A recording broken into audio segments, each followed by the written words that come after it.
make a few quick adjustments, and then we'll be on it, in it, over it, around it, through it, and under it.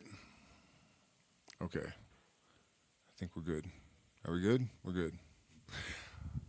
Cool, guys. Chapter 6, The Medium and the Mediator.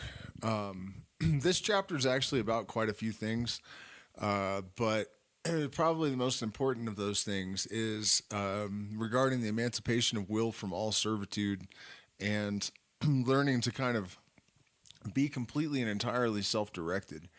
In this world, especially at this moment, this is an extremely difficult thing to do for a lot of different reasons. We have certain constraints that have been placed upon us deliberately in order to keep us in our places, you know. And because I believe the veil is getting so thin on in every arena, really, the ontological model is not necessarily disintegrating, but the discrepancies and the insufficiencies of the current ontological model are kind of glaring at this point.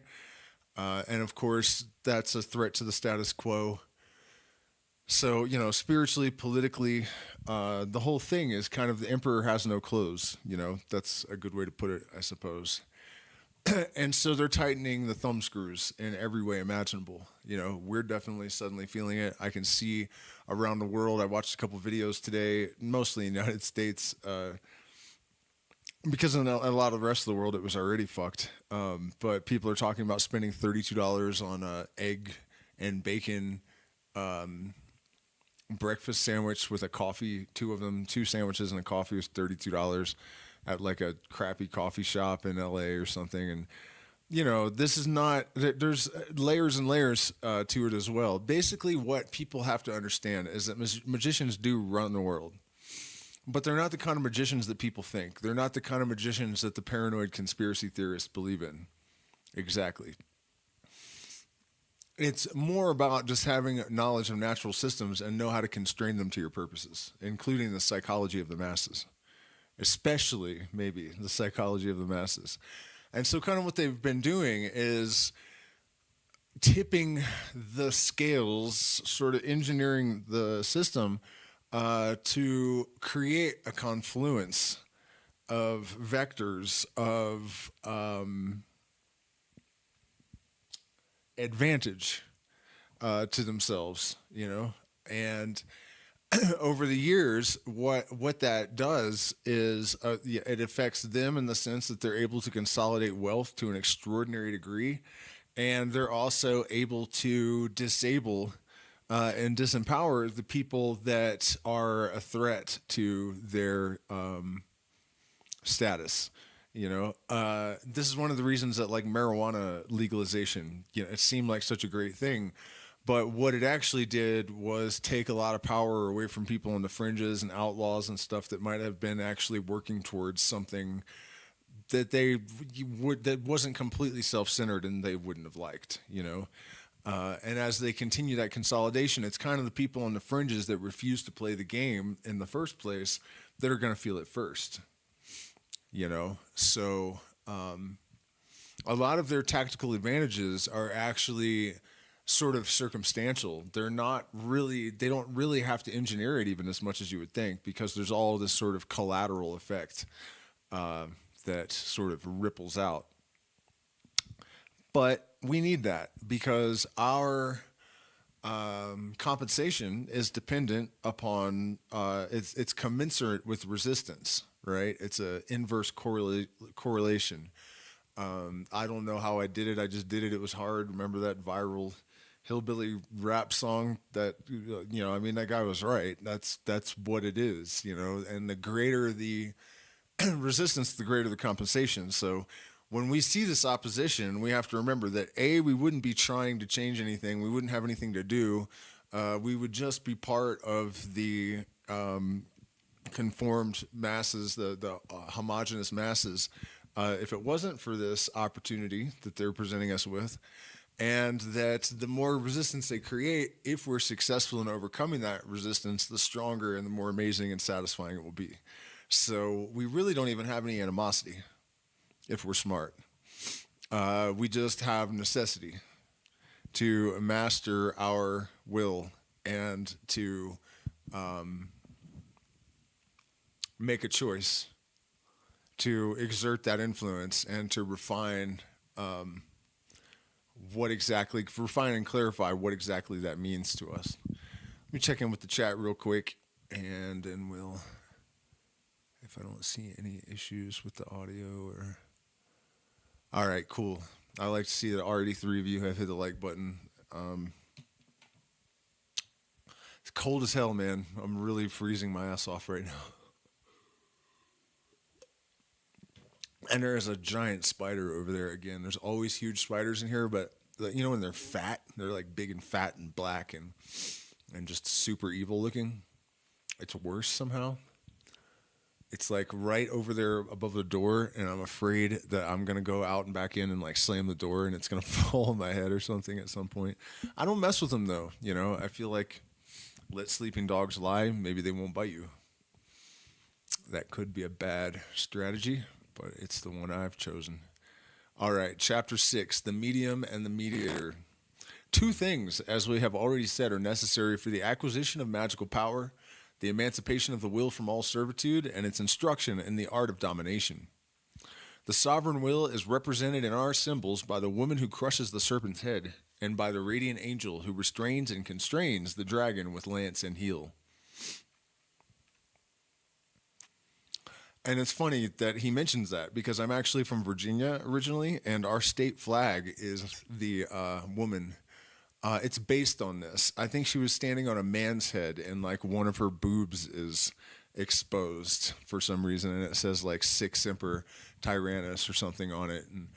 And yeah, she's like standing on, I guess it's supposed to be a British soldier, or I don't know, but it's definitely based on this image here.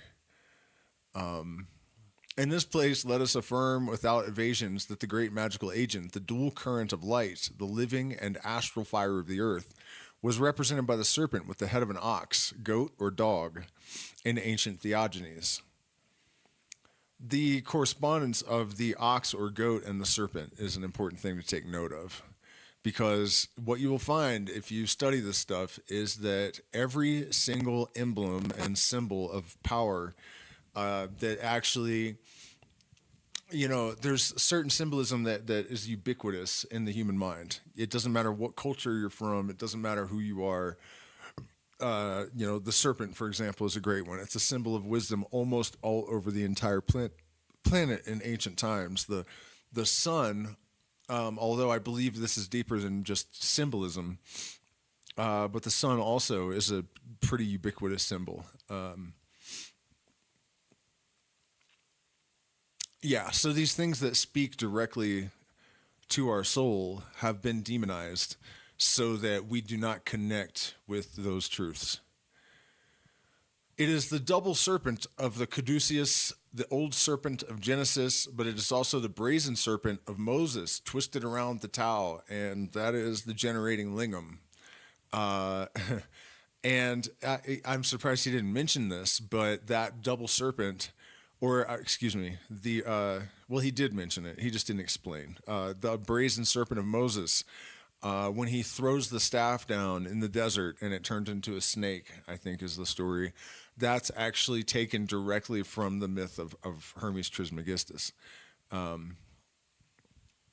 Speaking of demonizing things, you know, Christianity, there's a reason, not just Christianity, but the Old Testament as well, because isn't David and Goliath an Old Testament story? That also was taken from Hermes. And I think I said this last night, and I say it a lot, but I guess it bears repeating, that Hermes, having horns and wings and meeting people at the crossroads and being a god of music and magic, is awfully reminiscent of the Christian devil, isn't it? And that's what I'm telling you. The first, the Egyptians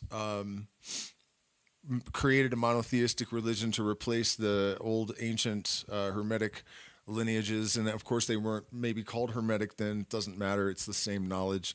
And then Rome, you know, banned again, but before they banned them, they sent the archons, the Roman magistrates, as spies into the mysteries, and then they used those as templates to create Christianity in order to demonize these things and try to dissuade the profane from unprofaning themselves.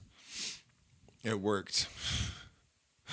And ironically, of course, the profane ended up making themselves far more profane by association with these demonic institutionalized religions. It is further the goat of the Sabbath and the Baphomet of the Templars, and it is the Hyel of the Gnostics. It is the double tail of the serpent, which forms the legs of the solar cock of Abraxas. In fine, it is the devil of M. Eudes de Mervel, and is really the blind force which souls must overcome if they would be free from the chains of earth.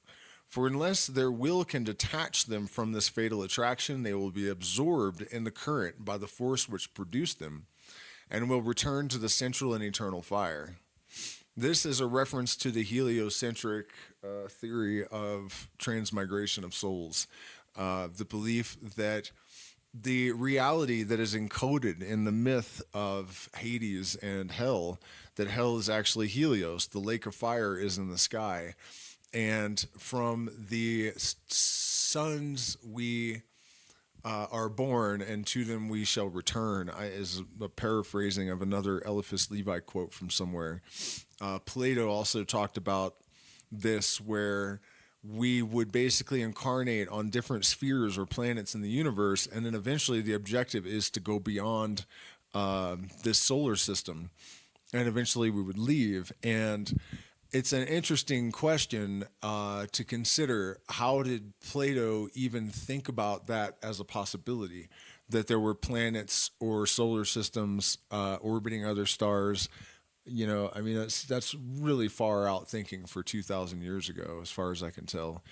But then again, the ancient Greeks knew about the atom in pretty sufficient detail to raise an eyebrow, I would have to say. So anyways, what he's saying is that if you don't detach yourself from these certain currents, then you're just going to continuously get pulled back into the sun. And he also said at one point, in the stars we remember, but on the planets we forget.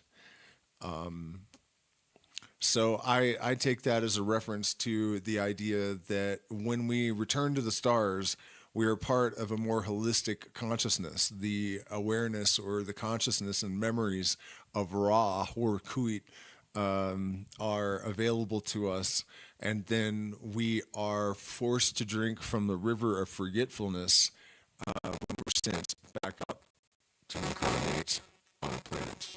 What is that? Check. Okay. Sorry, I heard some static, and I didn't like it. So,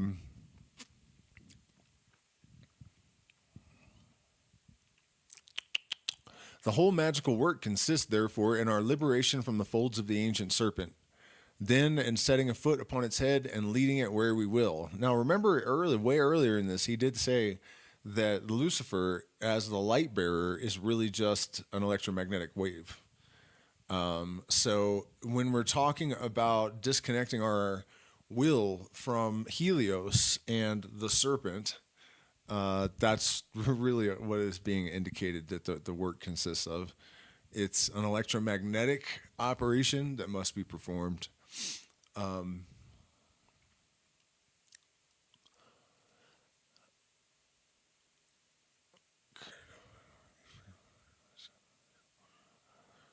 Work consists, therefore, in our liberation from the folds of the ancient serpent, then in setting a foot upon its head and leading it where we will. I will give thee all the kingdoms of the earth if thou wilt fall down and adore me, said this serpent in the evangelical mythos. The initiate should make answer, I will not fall down, and thou shalt crouch at my feet. Nothing shalt thou give me, but I will make use of thee, and will take what I require, for I am the Lord and Master. The magician has the inertia of the universe to assist him. Can you imagine if we lived in a world right now where there was like genuine, authentic support from all of the authorities and Things were just engineered a little bit differently in order to, in the interest of genuine liberation and empowerment of every individual on the planet.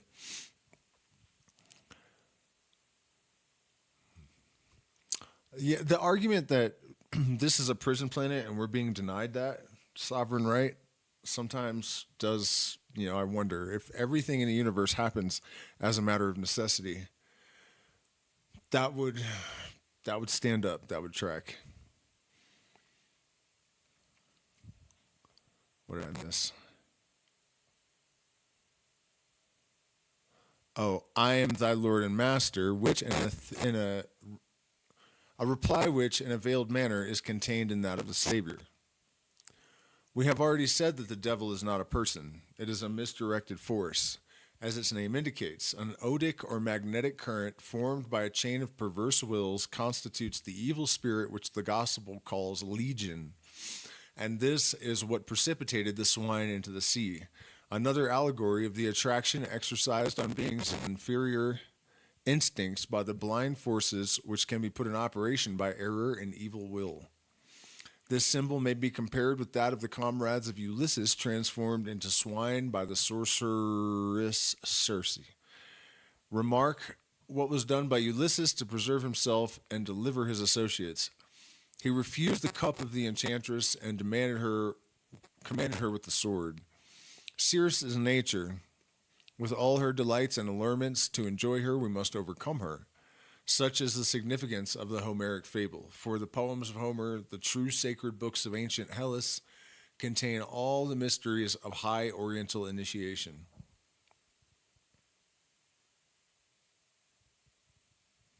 Never considered that possibility, I guess. The natural medium is therefore the serpent, ever active and ever seducing of idle wills, which we must continually withstand by their subjugation. Now, look at that statement, This has been my thing for decades now, that it's the masses are able to be manipulated and compelled to commit atrocities and all of the other nonsense for exactly the reason he just described. And it is also the reason why there has been such a tremendous effort and expenditure of money and energy going into trying to oppress the rest of us from fully realizing our connection to our own sense of purpose. Amorous, gluttonous, passionate, or idle magicians are impossible monstrosities. The Magus thinks and he wills. He loves nothing with desire. He rejects nothing in rage. The word passion signifies a passive state, and the Magus is invariably active, invariably victorious. The attainment of this realization is the crucial difficulty of the transcendent sciences. So when the Magus accomplishes his own creation, the great work is fulfilled, at least as concerns cause and instrument. The great agent or natural mediator of human omnipotence cannot be overcome or directed save by an external natural mediator, which is an emancipated will. Archimedes postulated a fulcrum outside the world in order to raise the world. The fulcrum of the Magus is the intellectual cubic stone, the philosophical stone of Azot, that is, the doctrine of absolute reason and universal harmonies by the sympathy of contraries.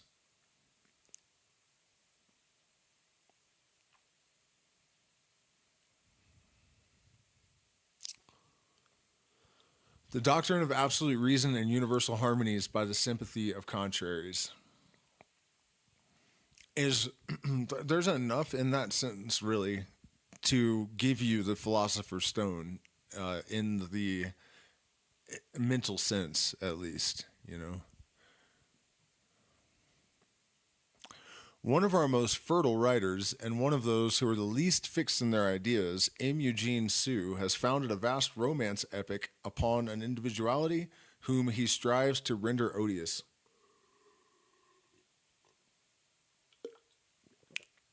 Who becomes interesting against the will of the novelist, so abundantly does he gift him with patience, audacity, intelligence, and genius. We are in the presence of a kind of Sixtus V, poor, temperate, passionless, holding the entire world entangled in the web of his skillful combinations. This man excites at will the passions of his enemies, destroys them by means of one another, invariably reaches the point he has kept in view, and this without noise, without ostentation, and without imposture. His object is to free the world of a society which the author of the books believes to be dangerous and malignant. And to attain it, no cost is too great. He is ill-lodged, ill-clothed, nourished like the refuse of humanity, but ever fixed upon his work.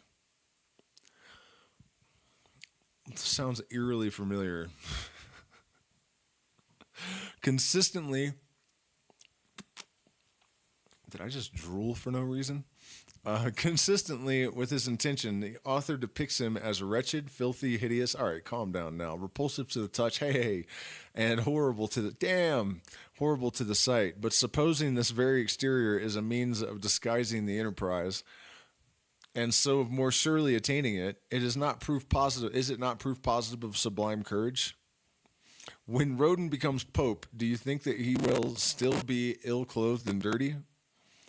Hence, Imogen Sue has missed his point. His object was to deride superstition and fanaticism, but what he attacks is intelligence, strength, genius, and the most signal human virtues. Were there many Rodins among the Jesuits? Were there one even? I would not give much for the success of the opposite party, in spite of the brilliant and maladroit special pleadings of its illustrious advocates. To will well, to will long, and to will always, but never to lust after anything, such is the secret of power, and this is the magical arcanum which Tasso brings forward in the persons of the two knights who come to deliver Rinaldo and to destroy the enchantments of Armida. Pure will, unassuaged by lust of result, is in every way perfect. You must do the thing for the doing of the thing without really any consideration of, you know what I mean? If you write music to write pop hits, you get Justin Bieber and, other bullshit of that caliber. Pop music, basically. What's her name? That billionaire chick that everyone hates, including me, Taylor Swift. You know what I mean? That kind of stuff. That's what happens if you work for the result. If you're lusting after something. Tool, the Grateful Dead, Led Zeppelin, probably, at least in the beginning. These bands that seem to be timeless and had some real depth and substance, they were doing it for the music first, and then the success was kind of a secondary. It was an inevitable result of the quality of what they were doing, and that's why it comes off the way that it does.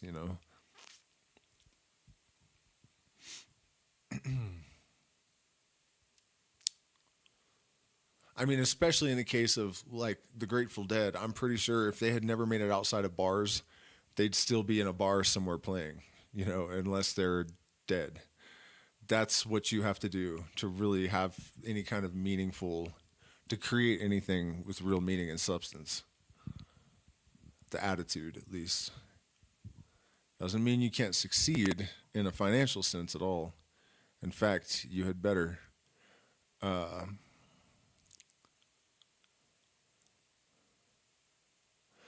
They withstand equally the most charming nymphs and the most terrible wild beasts. They remain without desires and without fear, and hence they attain their end. Does it follow from this that a true magician inspires more fear than love? I do not deny it, and while abundantly recognizing how sweet are the allurements of life, while doing full justice to the gracious genius of Anacreon and to all youthful efflorescence of the poetry of love, I seriously invite the estimable votaries of pleasure to regard the transcendental sciences merely as a matter of curiosity, and never to approach the magical tripod. The great works of science are deadly for pleasure.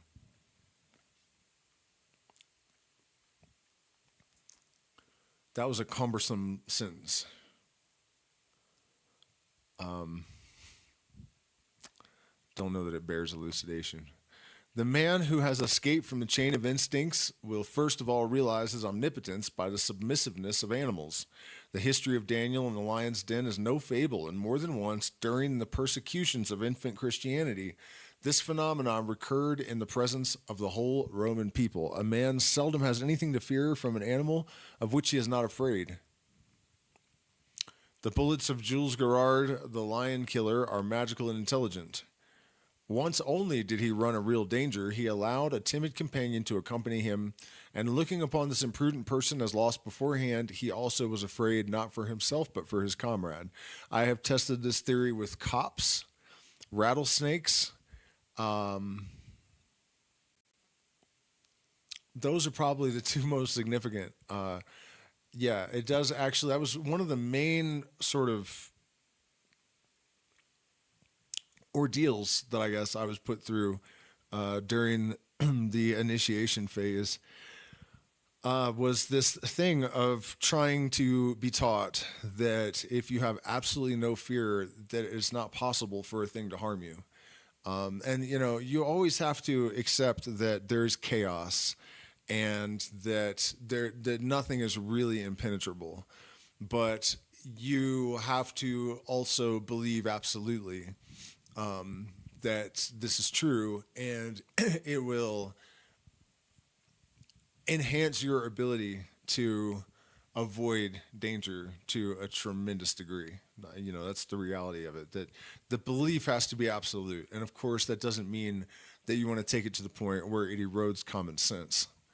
But then again, all of this is a balancing act. In fact, if we go back, well, I don't need to go back. How did he say it? Something about the interplay of opposites, basically. That our job is to create a sort of balance in that dance. History of Daniel and the Lion's Den.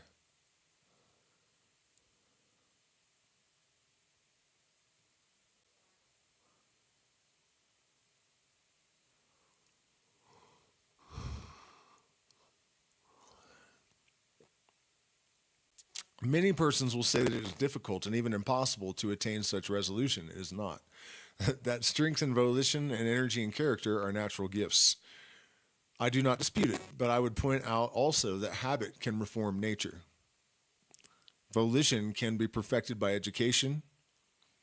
And as I have before said, all magical, like all religious ceremonial, has no other end but thus to test, exercise, and habituate the will by perseverance and by force. The more difficult and laborious the exercises, the greater the effect, as we have now advanced far enough to see. If it had been hitherto impossible to direct the phenomena of magnetism, it is because an initiated and truly emancipated operator has yet not appeared. Who can boast that he is such? Have we not ever new self-conquest to make? At the same time, it is certain that nature will obey the sign and the word of one who feels himself strong enough to be convinced of it. I say that nature will obey. I do not say that she will belie herself or disturb the order of her possibilities.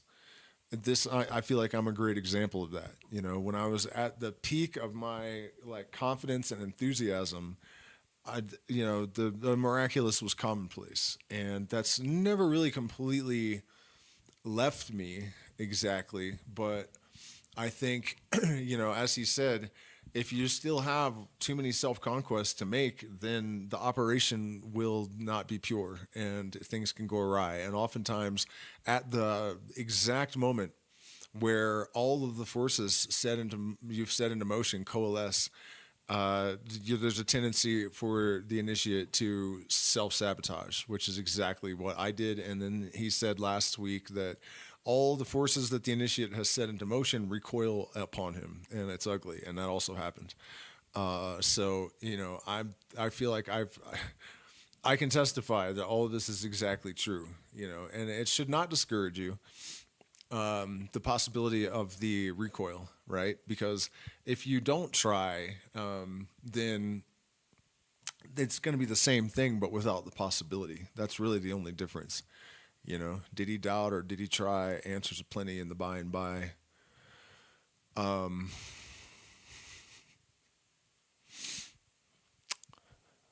And, you never really know if it was the point or not. That's one of the things that keeps me going, because you got to line up a long shot, maybe try 2 times, maybe more. And you never really know what the end game is, especially if you're doing things from almost an instinctual level. You're driven by a sense of purpose and not necessarily any kind of specific tangible goal, although you may create those signposts that are specific goals along the way. My experience suggests to me that there are a lot of surprises that may or may not be the point in the end,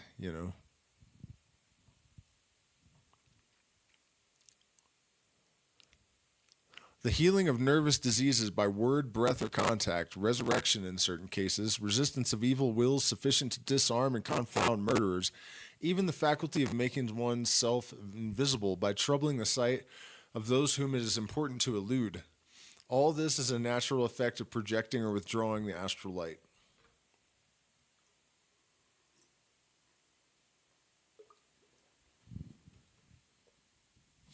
This was Valentius, dazzled and terror-struck, on entering the temple of Caesarea. Even as Heliodorus of old, overcome by a sudden madness in the temple of Jerusalem, believed himself scourged and trampled by angels. Thus also the Admiral de Colony imposed respect on his assassins and could only be dispatched by a madman who fell upon him with an averted head. What rendered Joan of Arc invariably victorious was the fascination of her faith and the miracle of her audacity.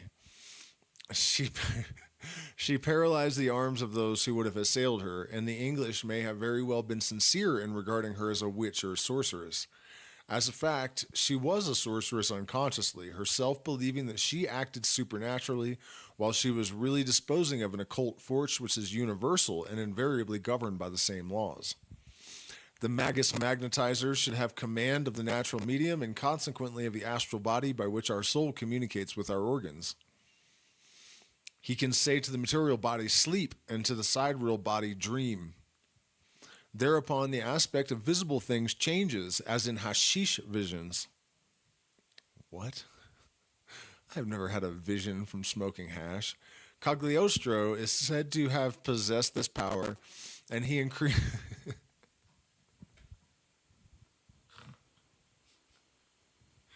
Is he talking about Cagliostro possessed the power to smoke hash? Cagliostro is said to have possessed this power, and he increased its actions by means of fumigations and perfumes, and by true magnetic ability should transcend these auxiliaries, all more or less inimical to reason and destruction of health. M. Ragon, in his learned work on occult masonry, gives the recipe for a series of medicaments suitable for the exaltation of somnambulism. It is by no means a knowledge to be despised, but prudent magists should avoid its practice. It's basically talking about drug-based trances and whatnot as effective, but not advisable.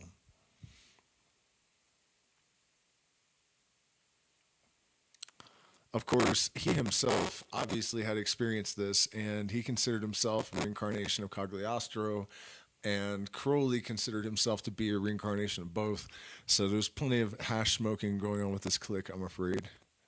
And other things, darker things, stronger things.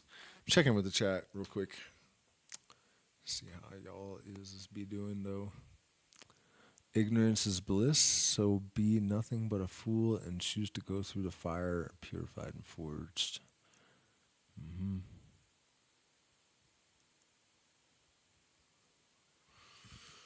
All right. So, by the way, you guys, do me a favor, hit the like button, subscribe, turn on the bell notification so you don't miss anything. We're a demonetized channel, so we depend upon our community for support.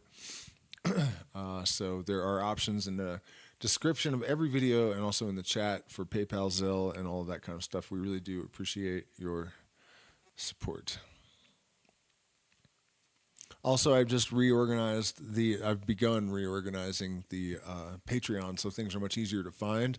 And I discovered that we're not done with the series. In fact, I'm picking it back up this week on the Masonic degrees, each one individually. It took almost a year to get through degree 28. So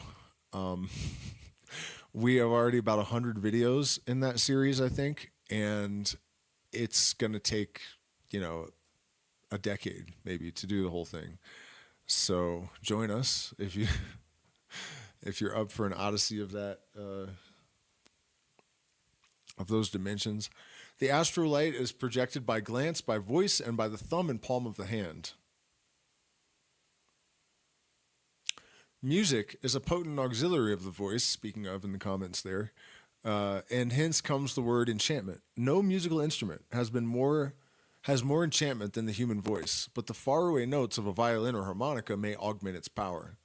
The subject whom it is proposed to overcome in this way prepared, then, when he is half deadened, and as it were enveloped by the charm, the hand should be extended towards him, he should be commanded to sleep or to see, and he will obey despite himself. We're talking about music to put people in an altered state, and there is also the indication that, being in a literal altered state is very helpful for this. Of course, this is the entire mechanism that shamanism is predicated upon. In fact, one of my ayahuasca teachers had the most horrific instrument that I could possibly imagine. If it's a skilled player, they're not that bad, but it just has, I think, 2 strings that are slightly out of tune with each other, and it just, just a little bit dissonant and very high pitched. The Shuar got the habit of playing this thing from the Spanish, but they modified it, I think, and probably made it even more like stomping a cat out. It's true. It's not. The songs were great, but that instrument is pretty atrocious. At any rate, it still worked, I guess, is the point here.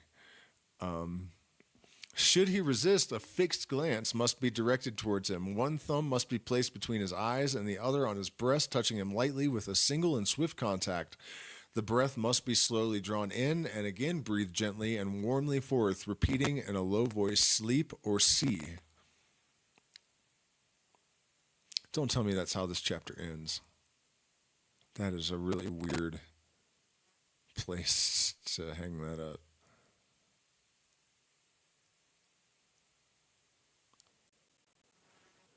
I guess we'll continue with chapter 7, the septenary of talismans. If you guys have any questions or comments or anything you would like me to address on the last bit, pop them in the chat and I'll check in a second. Have a look. Chapter 7, the septenary of talismans. Ceremonies, vestments, perfumes, characters, and figures being, as we have stated, necessary to enlist the imagination and the education of the will. The success of magical works depends upon the faithful observation of all the rites, which are in no sense fantastic or arbitrary, having been transmitted to us by antiquity and permanently subsisting by the essential laws of analogical realization of the correspondence which inevitably connects ideas and forms.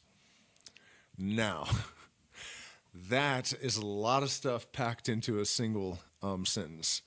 And it weirdly connects with this thing that I've been trying to understand myself, where I was looking for a mechanism that underlies what we would call a universal mind, and it has to have, that there must be some as yet unidentified layer of physics, or atomic, the subatomic, the quantum world, that acts as a sort of conversion layer and gives these concepts of the universal mind form. The veil. And this is going to be difficult to work backwards from because there's a lot between here and there. But what he's saying basically is that over time, we have learned through pattern recognition, analysis of analogy, and other types of observation and decoding of symbolism, all of these various aspects that are required to address in our minds when we are trying to effect some sort of change through magical influence, right? And since the formula for an effective change is that any required change may be effected through the application of the proper kind and degree of force to the proper object, to the proper medium, with the proper degree of force. If you conform to the postulate, then you will have success in the effort. Right? So all of these perfumes, characters, figures, ceremonies, all of these constituent elements that we enlist the imagination in the education of the will, we are covering different aspects of these things in our psyche so that we have a complete and total connection. There are no frayed ends, there are no loose wires. Does that make sense? It's not about magic words and spirits hearing us and turning keys. It's not. That's not at all, that's got nothing to do with it. It's entirely a mental phenomena. It's entirely an electromagnetic phenomena. No más, no menos.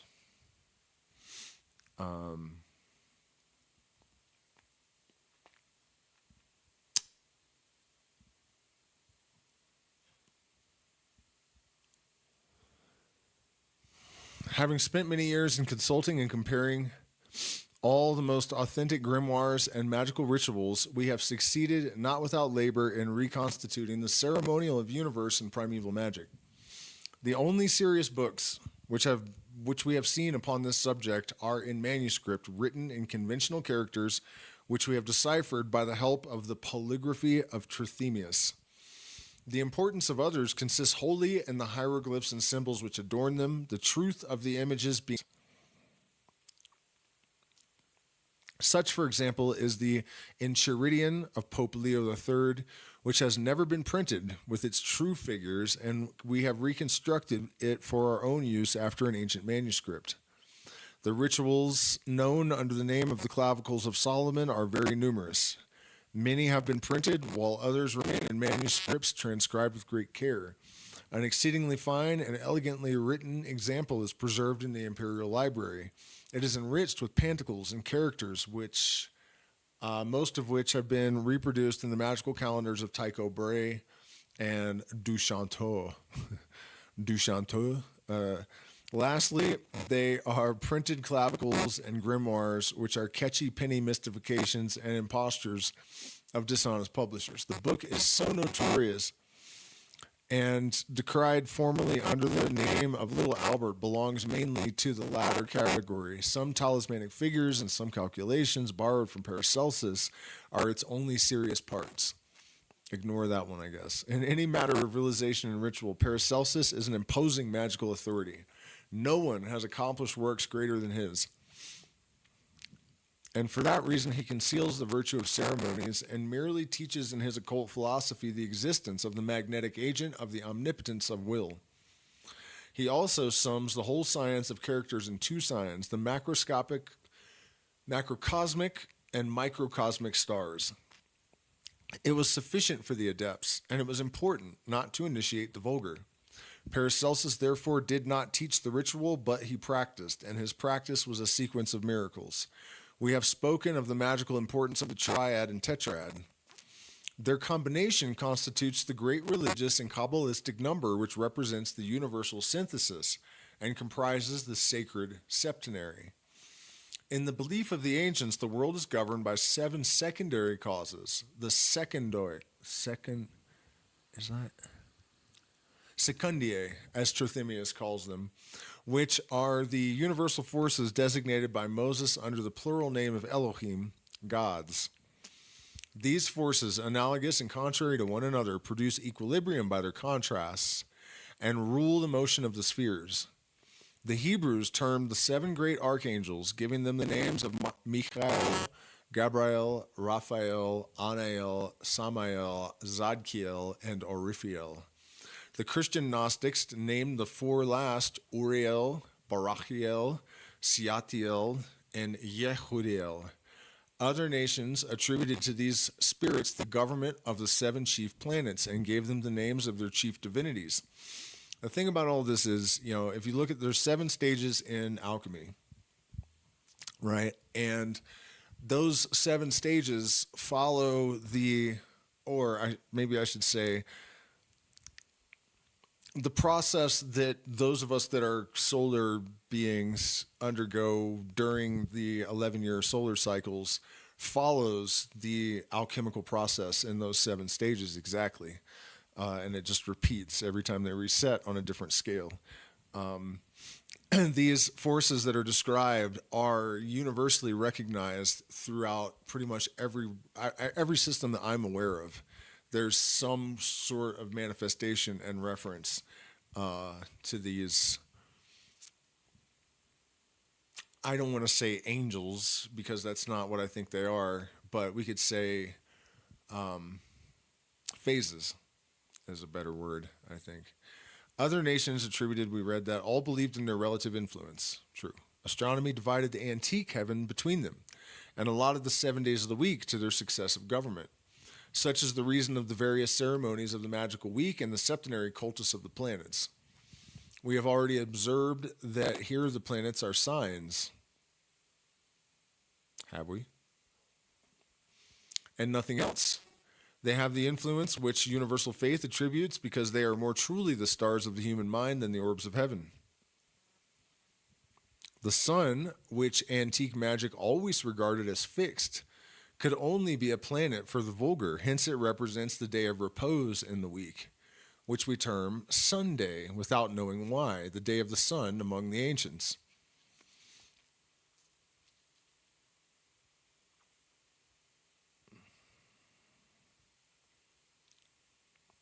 Wait a minute. Which antique magic always regarded as fixed? So is it not until Christianity came along and said, no, we're orbiting around the sun, not the other way around, that people already knew that the sun, whose antique magic is he talking about? Because I've studied a lot of ancient mythology regarding the sun, and I seem to recall everyone thinking that it went around the earth, or that it did something else, but not that it was fixed in the sky and we were orbiting it. I'll have to see if I can get to the bottom of what that reference is about, because I doubt he's making shit up. I have never caught him doing that before. The 7 magical planets correspond to the 7 colors of the prism and the 7 notes of the musical octave. The Chinese can't help but think that there are 5 notes in an octave. There are Arabic systems that have 72 notes over a span of an octave and a half by our measure. So, having said that, it's also worth noting that it's not exactly that it's arbitrary either, though, because a lot of the fundamental methods of division and whatnot, like the whole tone, semitone, quaver kind of thing, still applies, and the ratios that Pythagoras came up with in order to create the 7-note scale were based on the golden mean, and there is a natural correspondence to it. And by the way, all you 432 people, don't even ask, because it's not real and it's ridiculous. There's nothing to that at all. No one forced anyone to tune to 440. You can still go into a music studio, even a major one, and tune to whatever the fuck you want. No one cares. It's not, that whole thing is just a dumbass conspiracy. All the original memes that started it were all lies. They said Jimi Hendrix tuned to it. He did not. There's not one single recording of Jimi Hendrix where he's in 432. Bob Marley had never heard of it. All of his music that I've ever played is in standard tuning. Somebody just made that up somewhere. There's absolutely nothing real about it. And in fact, if you tune to 432 on a piano, because of even temperament, I guess, or I can't remember. There's an Adam Neely video about it where he explains why. But if you tune a piano to 432 and then play it, it sounds like trash. Like certain intervals just don't work anymore, which is odd. I can't explain it right now because I barely understand it. I think I barely understood it when he was explaining it. But it's true because he demonstrated it. The piano sounded like hammered dog shit. The 7 sacraments. Oh, and then another guy came. We were at a ceremony, and he's like, "Oh yeah, when you're in the medicine, you can really tell the difference between 432 and 440. The 440 will feel really uncomfortable, and he's like, check it out. And he rang the 432, and people are like, oh, that feels weird. And he's like, yeah, listen to this one.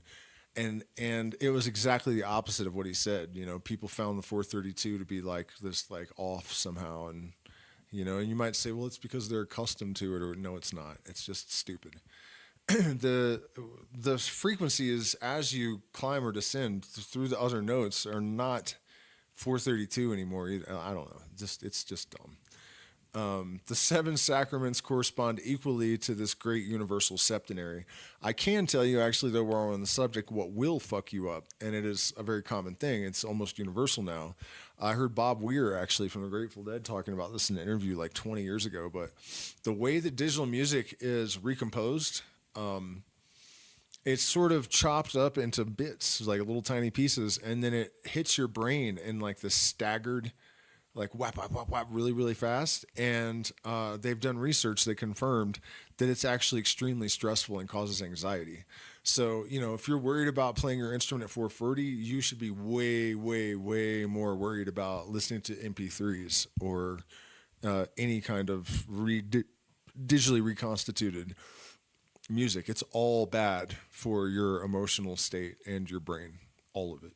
Like records and live music, and that's it. Cassettes, you know, would probably not do this to your brain.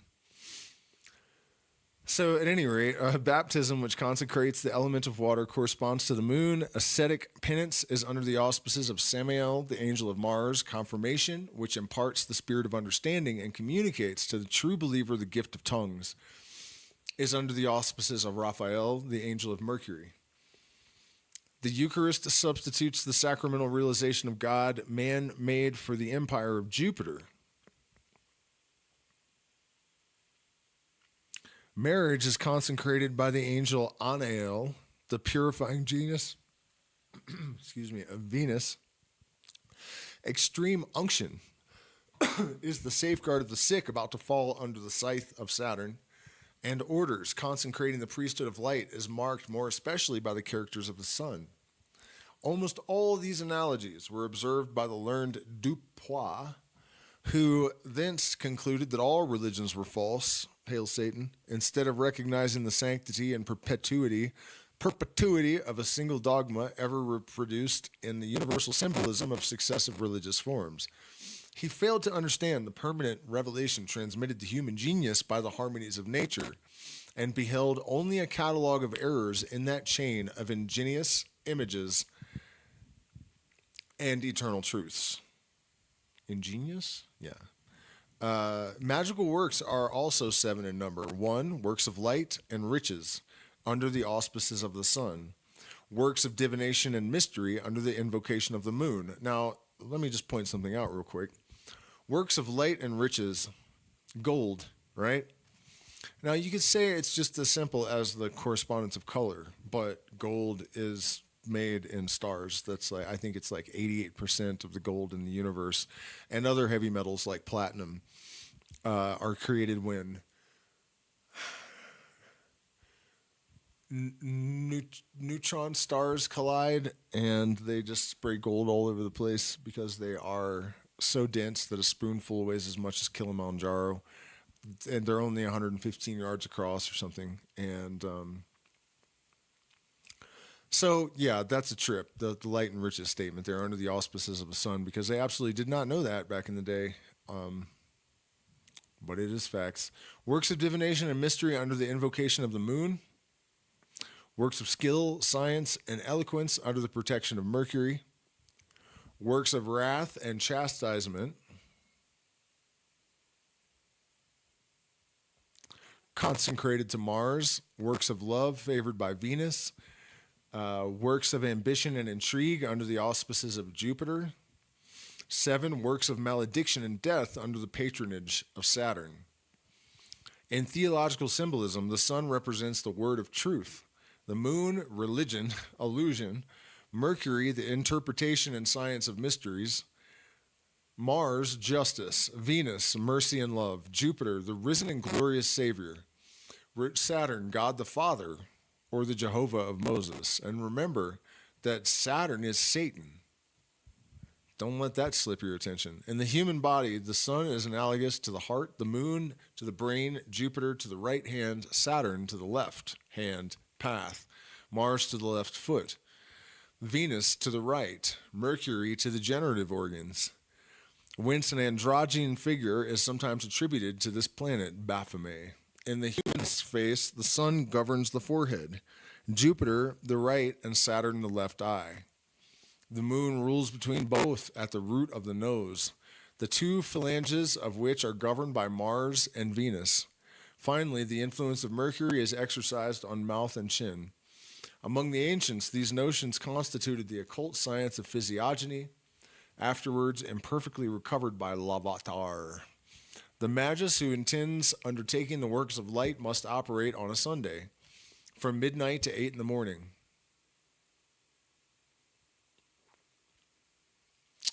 Or from 3 in the afternoon to 10 in the evening. He should wear a purple vestment with tiara and bracelets of gold. The altar of perfumes and the tripod of sacred fire must be encircled by wreaths of laurel, heliotrope, and sunflowers. The perfumes are cinnamon, strong incense, saffron, and red sandal. The ring must be of gold, with a chrysolite or ruby. The carpet must be of lion skins. Oh yeah, that's cool. I got a couple hanging in the garage.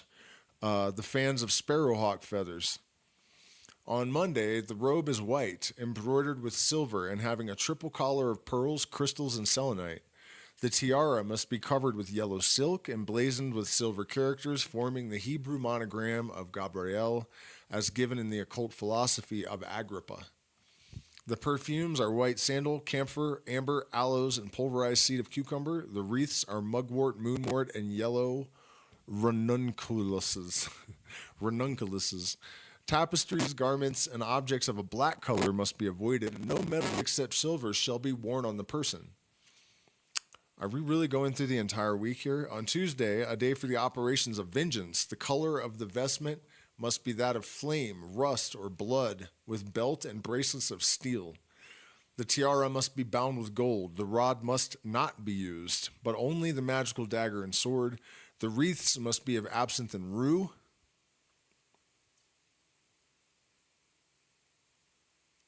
Really?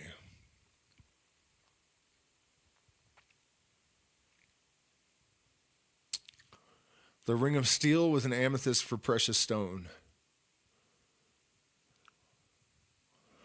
On Wednesday, a day favorable for transcendent science, the vestment should be green or shot with various colors.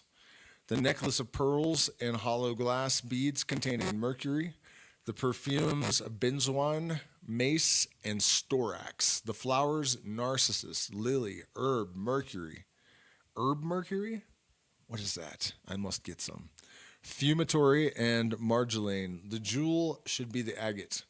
On Thursday, a day of great religious and political operations, the vestment should be scarlet, and on the forehead should be worn a brass tablet with the character of the spirit of Jupiter and the 3 words, Girar, Bathor, Samgabiel. The perfumes are incense, ambergris, balm, grain of paradise, macis, and saffron.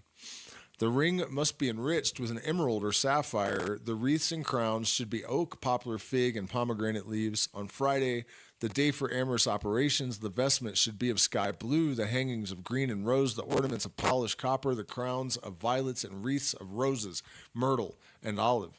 The ring should be enriched with tor clasps. The fans must be of swan's feathers, and the turquoise, lapis lazuli, and beryl will answer for tiara, and aerator must wear upon his breast a copper talisman with the character of Aniel and the words Aviva Vadalilith.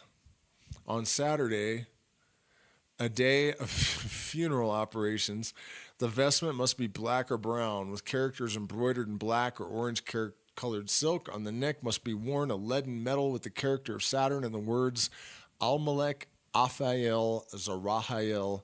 The perfumes must be diagridrium, scammony, alum, sulfur, and asafoetida. The ring should be adorned with an onyx. The garlands should be of ash, cypress, and hellebore. On the onyx of the ring during the hours of Saturn, the double head of Janus should be engraved with the consecrated Al. Damn, y'all. All right, checking in with the chat. Uno más tiempo.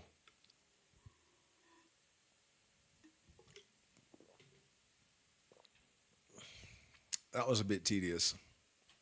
I don't know about you guys, but I don't have any beryl. I'm low on emerald.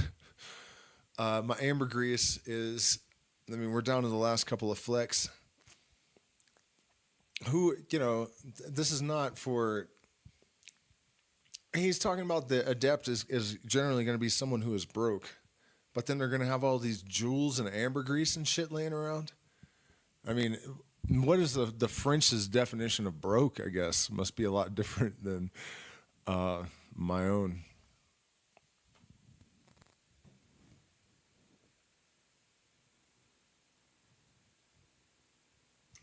Well, sure, Johnny. Tuning down in order to have a sound is one thing. But tuning to 432 because you think it's more harmonious with the fucking Schumann cavity resonance that isn't even stable anymore, that doesn't make any fucking sense. You know what I mean? It hasn't been stable since 1988. So, or whatever they're thinking, it doesn't make any sense. You know, the pitch is all relative, it moves all around. There's no rationale to that makes any sense. And it's not just, me and my experiences. There have been studies where there's no difference in the response that people have to the various methods of tuning in that sense, The same song at 432 and 440 is not going to cause you any different kind of like spiritual resonant response or something. It's ridiculous. And anywhere that you are in the world, the way that you're going to respond to at different elevations and in different parts of the planet, it doesn't make any sense. And people believe it because they don't know anything about this kind of stuff. So it's not really their fault, I guess. But, for me, if I'm going to accept something that I've heard, I'll generally take some steps to try to understand why I'm believing it, and from what I can see, most people don't do that, and that doesn't make any sense. So if I have issue with it, that's what it's about. There's no process for determining what we're going to accept and what we're not. It's just like, oh, I like the idea of this. It allows me to feel like I'm rebelling against the system by not actually doing anything that's going to make me feel like, it's kind of like being a keyboard warrior or something, in my mind. At any rate, such are the antique magnificences of the secret cultists of the Magi. With similar appointments, the great magicians of the Middle Ages proceeded to the daily consecration of talismans corresponding to the 7 genii. We have already said that a pantacle is a synthetic character resuming the entire magical doctrine and one of its special conceptions. It is therefore the full expression of a completed thought and will. It is the signature of a spirit. The ceremonial consecration of this sign attaches to it still more strongly the intention of the operator and establishes a veritable magnetic chain between himself and the pantacle. Pantacles may be differently traced upon virgin parchment, paper, or metals. What is termed a talisman is a sheet of metal bearing either pantacles or characters and having received a special consecration for a defined intention. In a learned work on magical antiquities, Gaffarel has scientifically demonstrated the real power of talismans. That I kind of doubt. And the confidence in their virtue is otherwise so strong in nature that we gladly bear about us some memorial of those we love. Persuaded that such keepsakes will preserve us from danger and increase our happiness. Talismans are made of the 7 Kabbalistic metals, and when the days and hours are favorable, the required and determined signs are engraved upon them. The figures of the 7 planets with their magical squares following Paracelsus are found in the Little Albert. It should be observed that Paracelsus replaces the figure of Jupiter by that of a priest, a substitution not wanting in a well-defined, mysterious intention. But the allegorical and mythological figures of the 7 spirits have now become too classical and too vulgar to be any longer successfully engraved on talismans.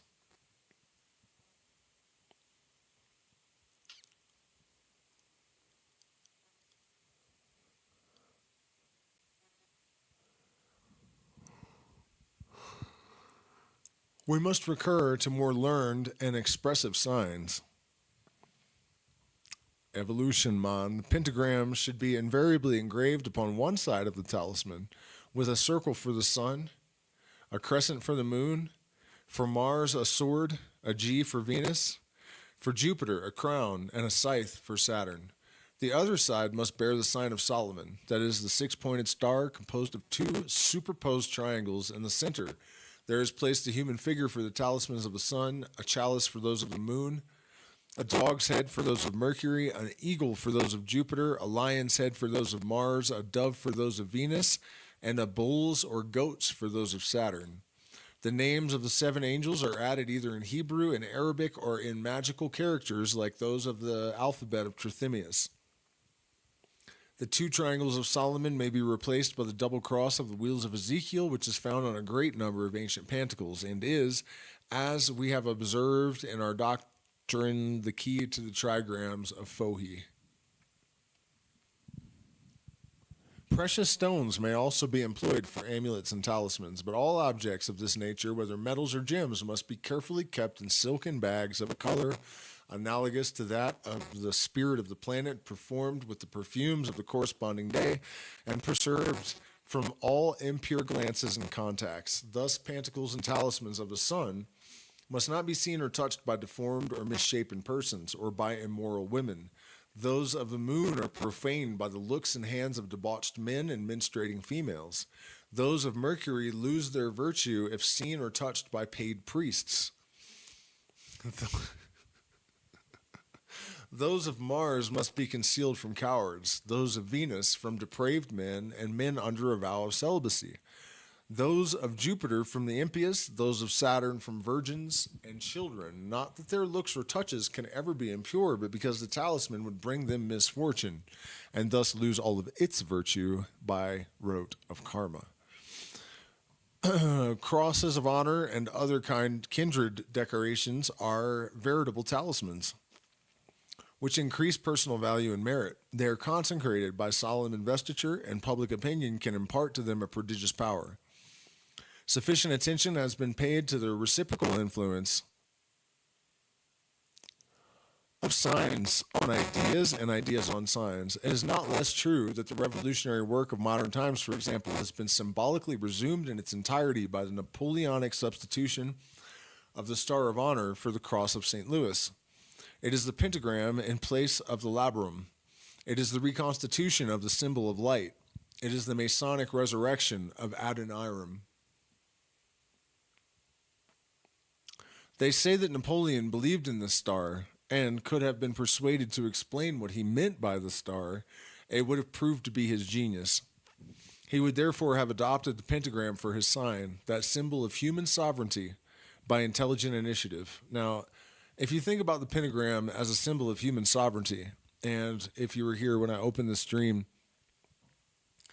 talking about how the whole entire point of demonizing all of these things was to disenfranchise people of their sense of sovereignty. See that? Pentagram's evil, right?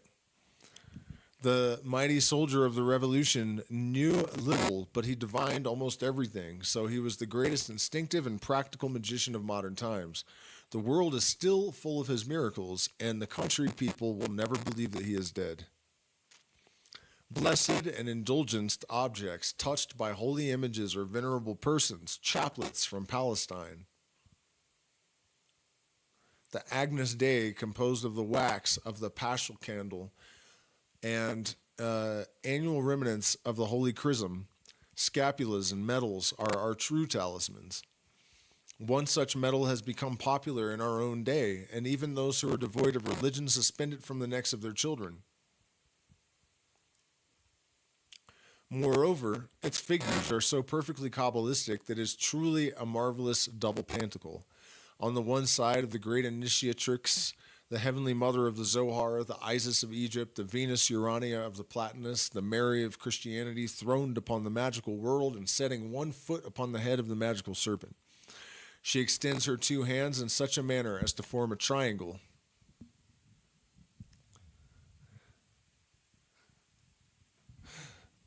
This is nothing to do with the This is why they have all these idiots in Hollywood doing this. It has nothing to do with evil. It has nothing to do with the.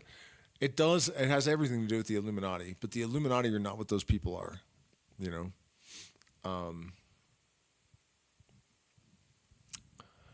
That's all I have to say about that. Of which her head is the apex. Her hands are open and radiant, thus making a double triangle, with all the beams directed towards the earth, evidently representing the emancipation of intelligence by labor.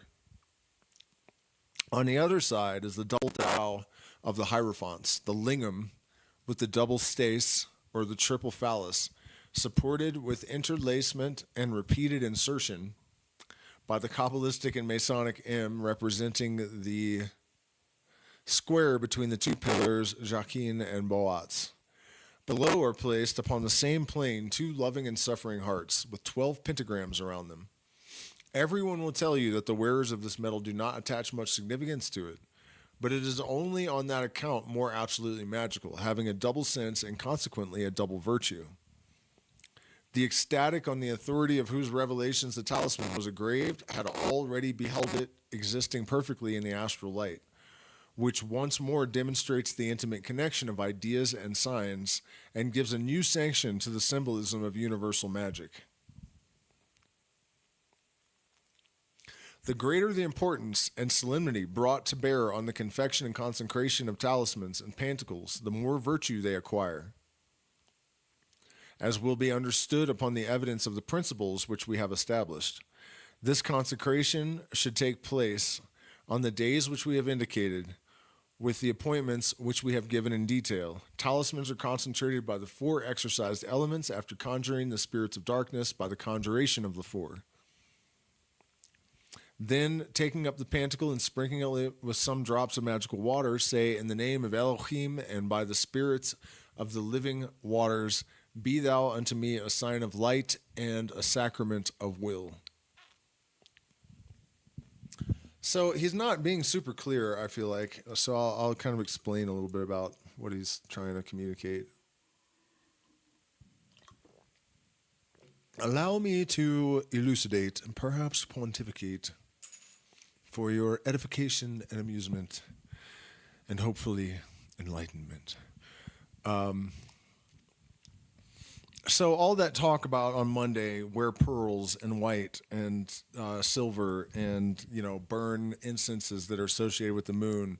What he's saying here, there's more to that, because the nature of your objective, the state of mind, basically, that you're trying to enter into, is going to have an emotional correspondence that will, if it's a creative endeavor, then it's going to, and you're going to invoke the salamanders and the element of fire. And so you have to be aware of all of these different correspondences when making a talisman for some specific purpose. You have to know what day of the week to do it, what time to do it on, what astrological conditions are the most efficacious for that. You have to be in a position to completely and entirely control the environment where this operation is taking place.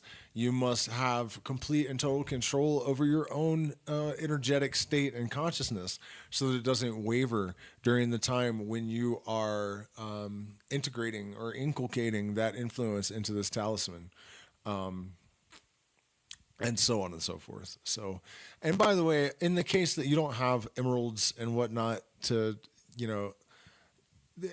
generally in the invocation of God forms or the assumption of God forms and the consecration of talismans and whatnot, as long as you can have the proper colors and images and symbols and smells and music, you do everything you can, but you don't have to have beryl and emerald and all of this stuff and ambergris and everything handy. It's just that if you do, it's going to be much easier to enter into a complete and total identification with the archetypal energies that are required for successful workings of this nature. Presenting it to the smoke of the perfumes, by the brazen serpent which destroyed the serpents of fire, be thou, etc. Breathing 7 times upon the pantacle or talisman, by the firmament spirit of the voice, be thou, etc. Lastly, placing some particles of purified earth or salt triad-wise upon it, in the salt of earth, and by the virtue and of eternal life, be thou, etc. Then recite the conjuration of the seven as follows, alternately casting a pastille of the seven perfumes into the sacred fire. In the name of Michael, may Jehovah command thee and drive thee hence, Chavajoth. In the name of Raphael, begone before Elohim, Sachabael, drive thee hence, Belial. In the name of Raphael, begone before Elohim, Sachabael, by Samael Zeboat. In the name of Elohim Gibor, get thee hence, Adramelech.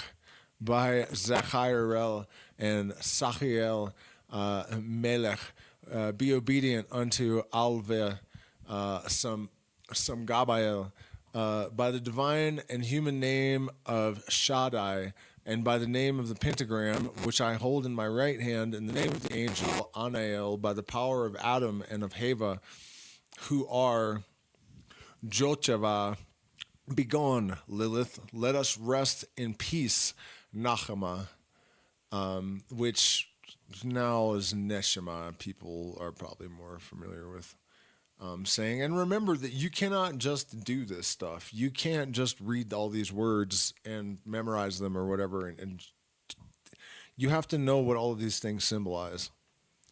Otherwise, it's going to do absolutely nothing. By the holy Elohim, and by the names of the Genii, Kashael, Sahaltael, Aphael, Zarahael, at the command of or Raphael, depart from us, Moloch. We deny thee our children to devour. The most important magical instruments are the rod, the sword, the lamp, the chalice, the altar, and the tripod. In the operations of transcendent and divine magic, the lamp, rod, and chalice are used. In the works of black magic, the rod is replaced by the sword and the lamp by the candle of Chardin. We shall explain the difference in the chapter devoted to black magic. Let us come now to the description and consecration of the instruments. The magical rod, which must not be confounded with the simple divining rod, with the fork of necromancers, or the trident of Paracelsus. The true and absolute magical rod must be one perfectly straight beam of almond or hazel, cut into a single blow, with the magical cut at a single blow.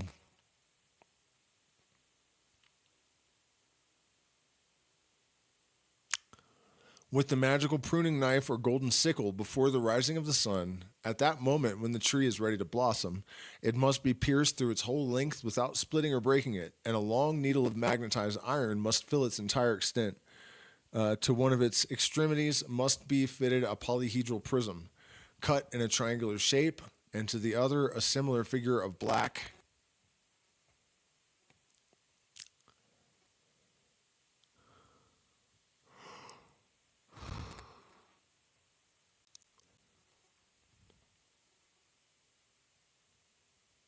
resin.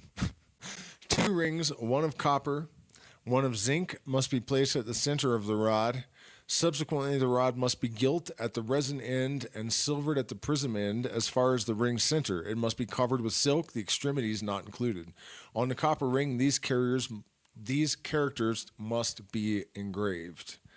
And on the zinc ring, the consecration of the rod must last 7 days, beginning at the new moon, and should be made by an initiate possessing the great arcana and having himself a consecrated rod.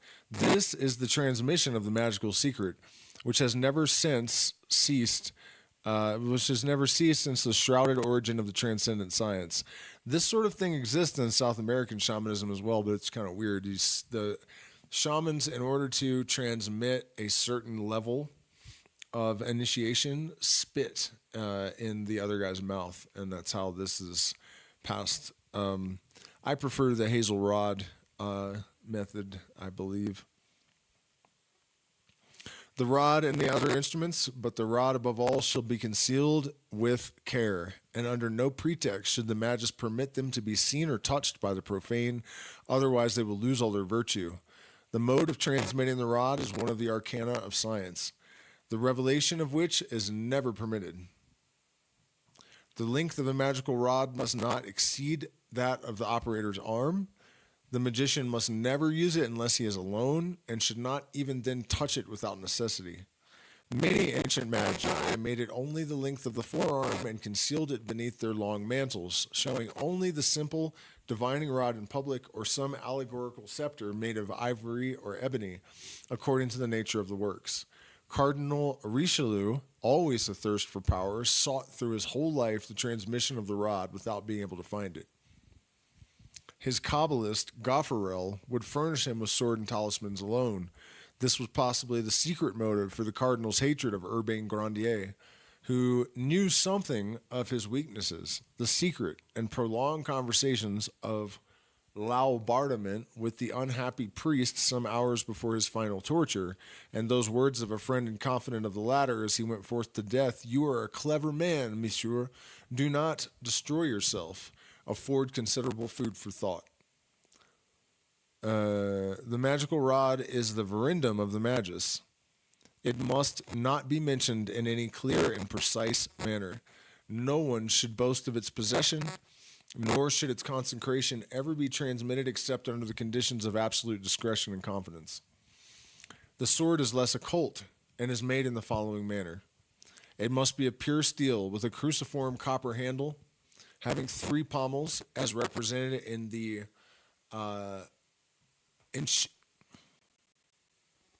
Enchiridion of Leo III, or with the guard of a double crescent, as in our own figure.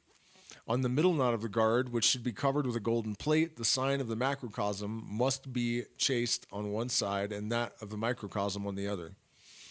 The Hebrew monogram of Michael, as found in Agrippa, must be engraved on the pommel.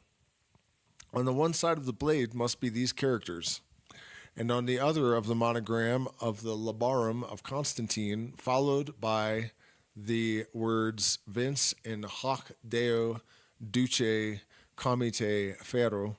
For the authenticity and exactitude of these figures, see the best ancient editions of the Enchiridion. The consecration of the sword must take place on Sunday, during the hours of the sun, under the invocation of Michael. The blade of the sword must be placed in a fire of laurel and cypress. It must be dried and polished with ashes of the sacred fire, moistened with the blood of a mole or a serpent, the following words being said: "Be thou unto me as the sword of Michael. By virtue of Elohim Sabaoth, may spirits of darkness and reptiles of earth flee away from thee." It is then fumigated with the perfume of the sun, and wrapped up in silk, together with the branches of vervain, which should be burned on the 7th day. The magical lamp must be composed of the 4 metals, gold, silver, brass, and iron. The pedestal should be of iron, the mirror of brass, the reservoir of silver, the triangle of the apex of gold. It should be provided with 2 arms composed of a triple pipe of 3 intertwisted metals, in such a manner that each arm has a triple conduit for the oil. There must be 9 wicks in all, 3 at the top and 3 in each arm. The seal of Hermes must be engraved on the pedestal, over which must be the 2-headed androgen of Kunrat. A serpent devouring his own tail must encircle the lower part. The sign of Solomon must be chased on the reservoir. 2 globes must be fitted to this lamp, one adorned with transparent pictures representing the 7 genii, while the others, of larger size and duplicated, should be contain variously tinted waters in 4 compartments. The whole instrument should be placed in a wooden pillar revolving on its own axis, and permitting a ray of light to escape as required and fall on the altar smoke at the moment for the invocations. This lamp is a great aid to the intuitive operations of slow imaginations, and for the immediate creation of the presence of magnetized persons of forms alarming in their actuality, which, being multiplied by the mirrors, will magnify it suddenly and transform the operator's cabinet into a vast hall filled with visible souls. The intoxication of the perfumes and the exaltation of the invocations will speedily change this fantasia into a real dream. Persons formerly known will be recognized, phantoms will speak, and something extraordinary and unexpected will follow the closing of the light within the pillar and the increase of the fumigations. The warning to the imprudent. Uh-oh. Oh, is we in trouble?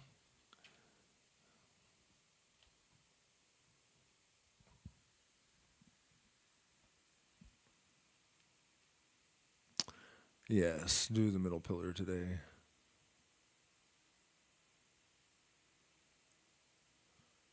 Yeah. All right. Well, I'm going to take a minute to go get a potato or something. And then if you guys want to have a little bit of a chat, you pop your questions and subjects into the, the thing where they go. And I'll be right back. What is this? Let's do that.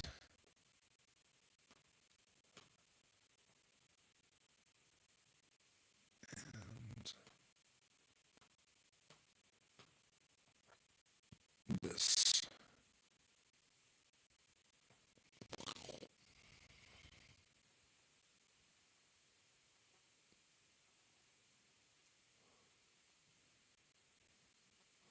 Good enough. All right, yeah, I'll be back. How long have I been frozen? You guys didn't tell me about that.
Hello. Okay, so I guess, I can offer some commentary on all of that craziness. The first chapter, or chapter 6, I think was considerably more important. Um, but all that stuff about, needing to align all these correspondences, the moon, and pearls and silver, and the songs and all of that kind of thing. There is reason for that, and I can kind of explain it on like the mechanistic level, the scientific level. It's actually the Sunday and gold and light is the easiest place to start with that. But it's still difficult. Basically, gold and light have had, I guess, an allegorical correspondence in a lot of cultures all throughout time. And currently, there's some recognition of the potential connection of our consciousness with both gold and light. Gold and light both originate in stars. They are similar. It's not that light is similar in color, because light just reflects off of things and we see their colors. But stars definitely have that golden color, right? So, anyways, the point is that if you consume colloidal gold, for example, your brain functions better in every category that it's responsible for governing, right? Your mood improves, your memory is enhanced, and enhancing memory and improving mood increases IQ. So, and then we have a lot of indications of the possibility of light having a direct function in our brains, and then there is the interaction of gold and light, right? So the idea is that there is a actual connection. There's like perhaps a resonance signature that could be mapped with harmonic resonance that would show us this connection, in the same way that there are chemical analogs. So we are trying to attenuate ourselves to a very specific frequency, and that frequency is mental, or the process of attenuating ourselves to it is mental. But the harmonic geometric structure exists objectively that we are trying to attenuate ourselves. You know what I mean? It's not an illusion that we're creating in our being in order to facilitate some sort of operation. We're really actually matching something that exists on a resonant level in the universe.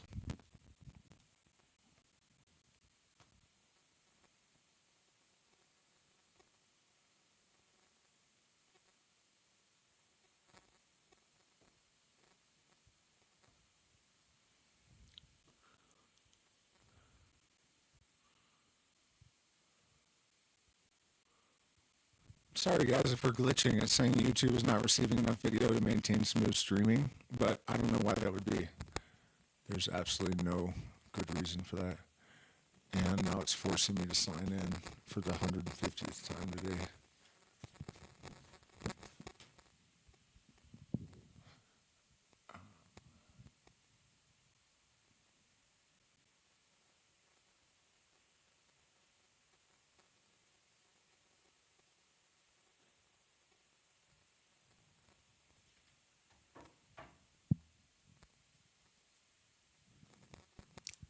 Okay, any ideas as to why kids are being drawn to more sexual, violent, Giggity, at younger ages now, with the internet being almost universal, is it intentional?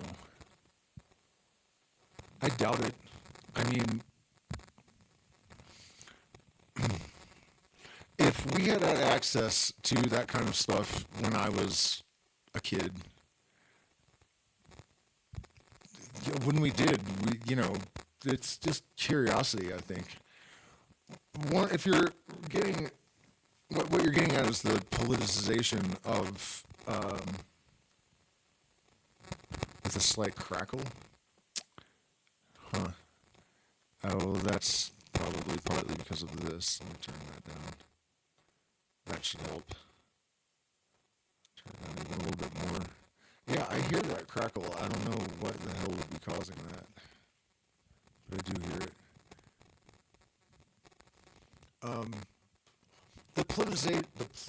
Whatever, making the shit political with, sex, identity, gender fluidity, and that kind of thing. The reality is that if you just think of it on an epigenetic level, we are going to adapt to our environment. And if you are comfortable and you are not building shit out of stones and fighting saber-toothed tigers or other men or whatever, the tendency is going to be to become more epicene and less masculine.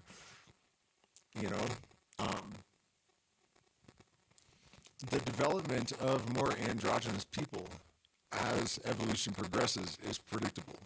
This is not something that is being forced upon humans by some satanic political agenda. It just isn't. It's just dumb to think so. It is being exploited to an extent by people that benefit from having less, more passive and easy to control people. But the politicalization of it is just about dividing people. It's got nothing to do with any kind of weird agenda to make kids more available to predators or something. Every time someone comes up with something that can be turned to the advantage of the overlords, they do it, right? So, I just had another really good example of this where they were doing that, but it just slipped my mind.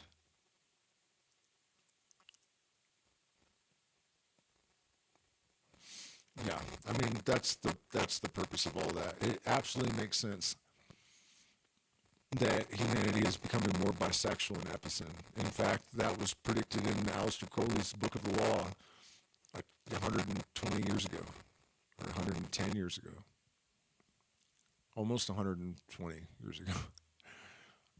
It's just an obvious natural development. Also, nature is intelligent, and humanity is becoming a problem. We're like a virus upon the earth, and we are destroying the planet and each other, and driving species into extinction, regardless of the political agendas behind that and other things of that nature. It is true that we are ripe for contagion. We have become a cross of contagion around the earth.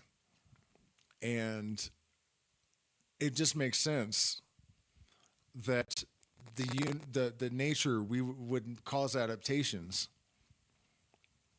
to stem the aggressive overpopulation of the planet.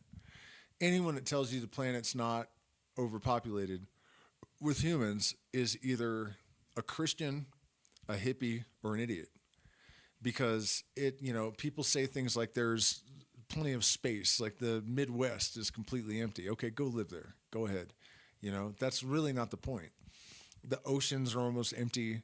The rivers are catching on fire. The oceans around the coast of the United States are testing positive for benzodiazepines. The rainforest is, more than half gone. Anyone that thinks that is okay and that we can continue this at this rate is just indoctrinated by the people that benefit from that destruction, period. End of story. You know, if you're arguing against the preservation of ecosystems, you are just spewing the propaganda of the logging industry and the oil industry and all these industries.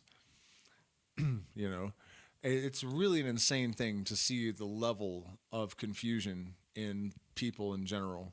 It's not just the masses and the muggles. The alternative narratives are flooded with propaganda to an even greater degree than the mainstream, really, because those are the people that need to be derailed the most, right? So it's wild to see people on the right, for example, that are like, oh yeah, there's all this propaganda and we're taking down the deep state and blah blah blah blah blah, but then the other side of their mouth is just the deep state propaganda just flooding, you know, a million miles an hour, and it's like 90% of them. 90% of the people that think that they have figured it all out and that they're taking down the establishment and all of this are actually tools of it. They have really turned most of the opposition to their purposes. It's just not that hard to do because people generally only think about one or two steps. They don't continue with their analysis, and they don't bother to kind of connect all of the little rivulets and tributaries to the bigger holistic picture and get a, you know, bird's eye view of what they're actually looking at. A lot of that tendency is just a matter of instinct, really, the safety of numbers.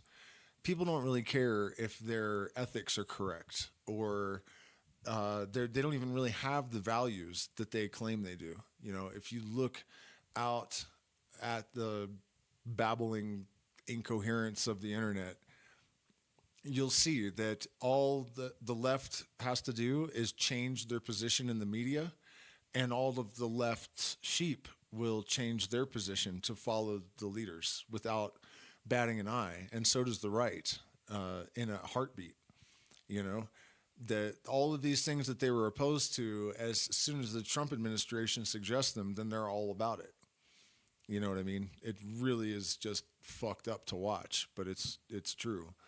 And even if they're long held fundamental values, all it takes is like a day for them to sway the opinion that has been held in these idiots for decades. You know, free speech on the left was a massive fundamental value, and I literally watched all these people just pivot on a dime as soon as they were told to, instantly. You know, and the right, while the left was in power, was, you know, talking about how they were being fascist and stripping away free speech and all this stuff. But then when they get their guy supposedly in charge, they'll just cheer it all on, just like the left was. You know, and that's actually how they're sort of drawing the herd into this fucking nut house, is through that vacillation. You know, they used Obama as the cool black guy to get all the left licking boots and rolling over like a bunch of little bitches. And then they, you know, they got them, here's your prophet Trump. And then now all the right is doing that, you know? So basically, if you see anything getting politicized as a bullet point of this presentation, you need to be highly suspicious of like what the underlying realities of the narrative actually are.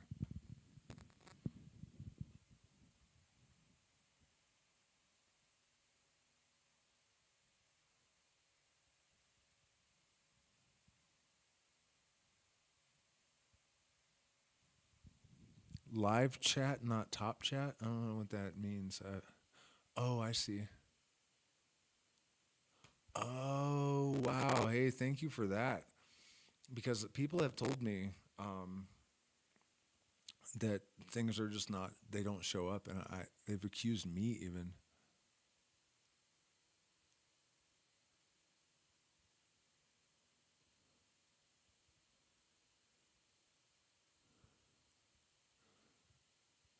The Germans, Japanese, Koreans are the ones with negative birth rates. Do you think it's a self-regulating thing? Become too comfortable and now sex is entertainment? Lower birth rates is exactly what we need. That's the thing. I don't understand why anyone argues against that.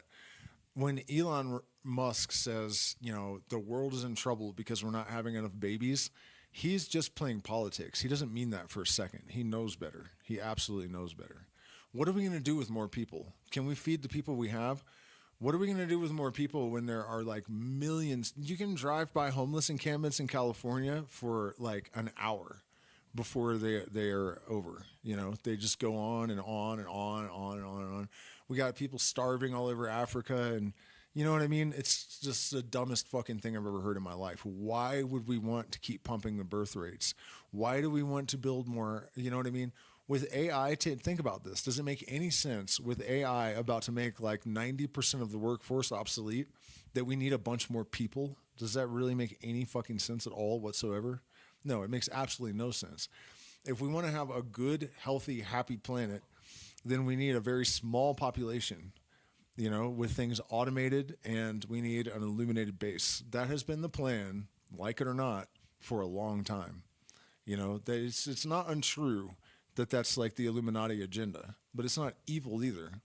You know, the thing is, look around the world right now. It's all suffering and chaos and imminent destruction. And the more people we have, the worse it's going to get. You don't take, it's like, okay, well, we have this problematic thing here that we can't seem to get we can't get control of. We can't manage it. It's causing so much chaos that it's lending itself to manipulation and exploitation. So let's make it bigger. Let's make it way fucking bigger. No, that's not good. That doesn't make any sense. That's not what needs to happen. Small populations. Then we can have something almost utopian. The whole giant population thing is the worst fucking thing that ever happened to this planet. You know, we definitely need decreasing population. And here's the thing. You can listen to Elon Musk and make a bunch of fucking babies, but guess what? They're going to die because nature's going to take care of it. You know, it's not going to be allowed.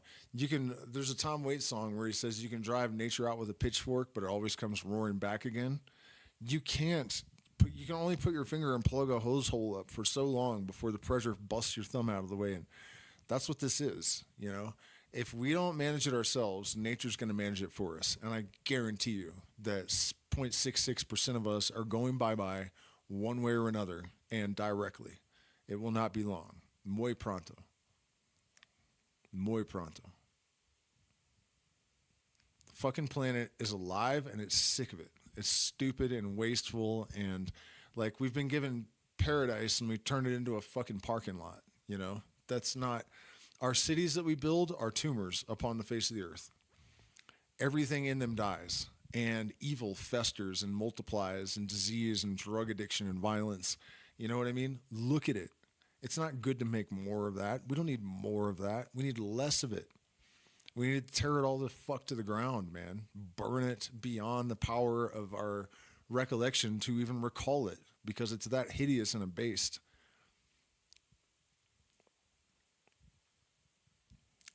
It's time for it to go, and it's going. Trust me. They're about to kindle the same energy that lights the stars upon their enemies. Which are really just the enemies of nature. And they're going to take out London, and they're going to take out New York, and they're going to take out DC, and they're going to take out Leningrad, and they're going to take out fucking, you know, all of these major population centers. Because what the fuck are they there for at this point? Besides just evil, you know? There's nothing good about it, and it's not serving any purpose. You know, most people are not happy, even. Why would we want to sustain a giant population full of miserable, insane, ignorant people? Like, what is the point of that? What we need is small groups of illuminated, happy people that have a sort of prime directive and are connected with a sense of purpose and understand why they're here and whatnot. You know, the rest of the monkey herd has got to go. And it's not my job to manage all that, but I do believe it's going to get managed.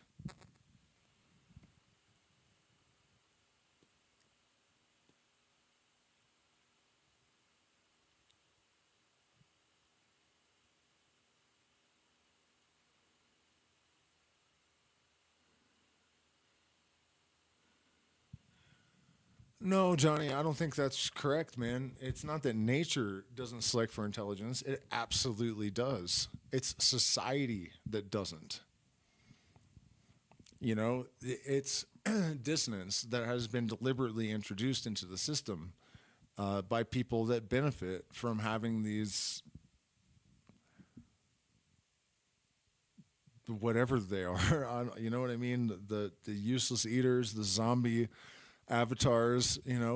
That's not natural. Nature definitely rewards intelligence, and it's not just nature.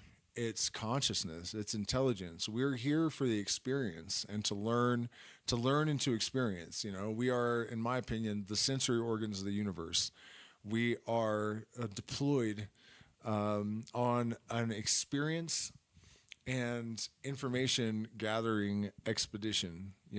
Every single sentient thing in the entire universe is just here for the experience. And even though the universal mind is kind of a thing in which glory and suffering are indistinguishable, right? The experience, it doesn't have judgment about which way it goes. It's just the experience.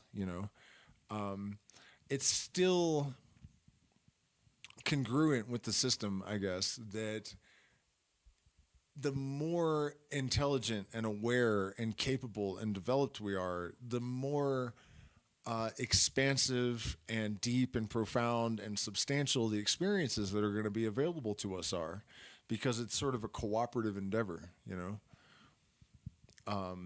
So I do think the universe benefits tremendously from having highly intelligent, highly evolved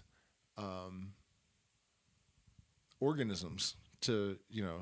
It's like the quality of our scientists as people or our mystics. Um, But then again, along those same lines, I don't think anything is without purpose either. All the stupidity and violence and misery and evil plays a purpose, and it has a role, that it fulfills. And people really hate hearing that for understandable reasons. But I'm pretty confident that it's true, that the reason that we have this completely insane spectrum of pleasure to pain is because the universe's function is to fulfill all of the possibilities and experience them from every possible vantage point.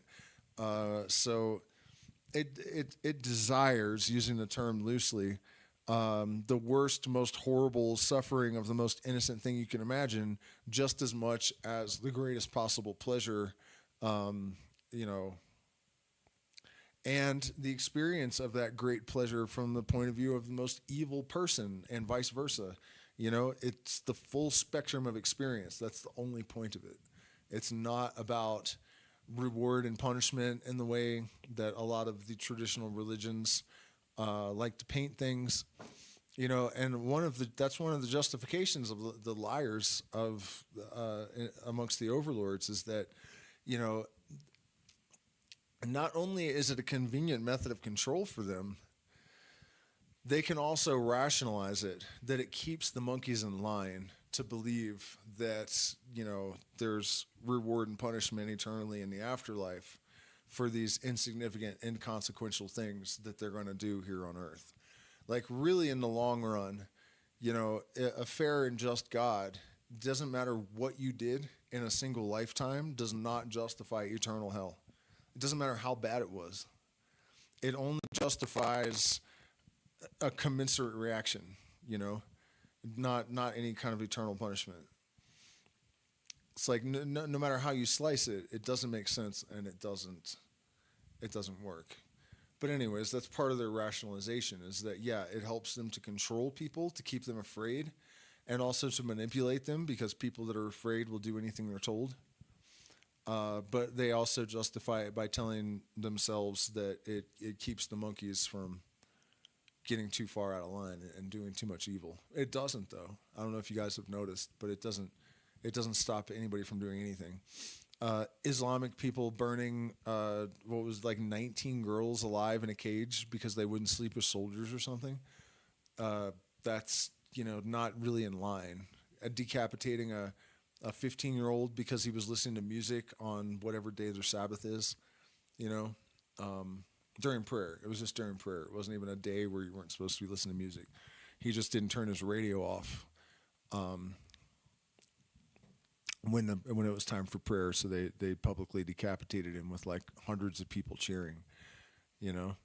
And then you have India, the most spiritual place in the world, where supposedly, but religious spirituality. I just saw this American blonde woman. She was a reporter, and as soon as they turned the cameras off, the men just started tearing their clothes off, like a crowd of like 1,000 of them or something. It doesn't work, you know. And the reality is that trying to conform to a set of rules doesn't do anything for anyone. Real change has to come through experience. And since we don't necessarily have time to wait for life to teach people these things, we have systems of initiation and psychedelics and other practices that can catalyze those changes in people so that they become more homeostatic with their environment and stop graping women from another country because they have blonde hair and they've never seen that before, or cutting a teenager's head off because he wanted to listen to music during prayer time. You know what I mean? Like, the people that are illuminated don't do that shit. It's never happened, and it never will happen. Never will happen.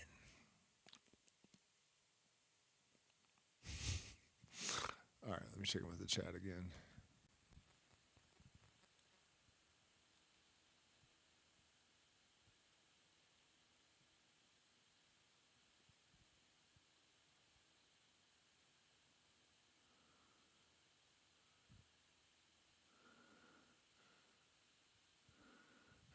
Yeah, that's okay. No, the exploitation for profit. He was asking, would the overpopulation be an issue? Absolutely not. I don't think it would be. And you can actually watch them try to amend the religious beliefs and stuff depending on what they need in the labor forces and whatnot. They're getting better at it because they can use AI and whatnot and algorithms to project their needs a little bit more accurately. But have you ever noticed that Catholicism, for example, is practiced to the extent where you don't use birth control in countries where we need the cheap labor? In the, you know, they're called exploitation economies.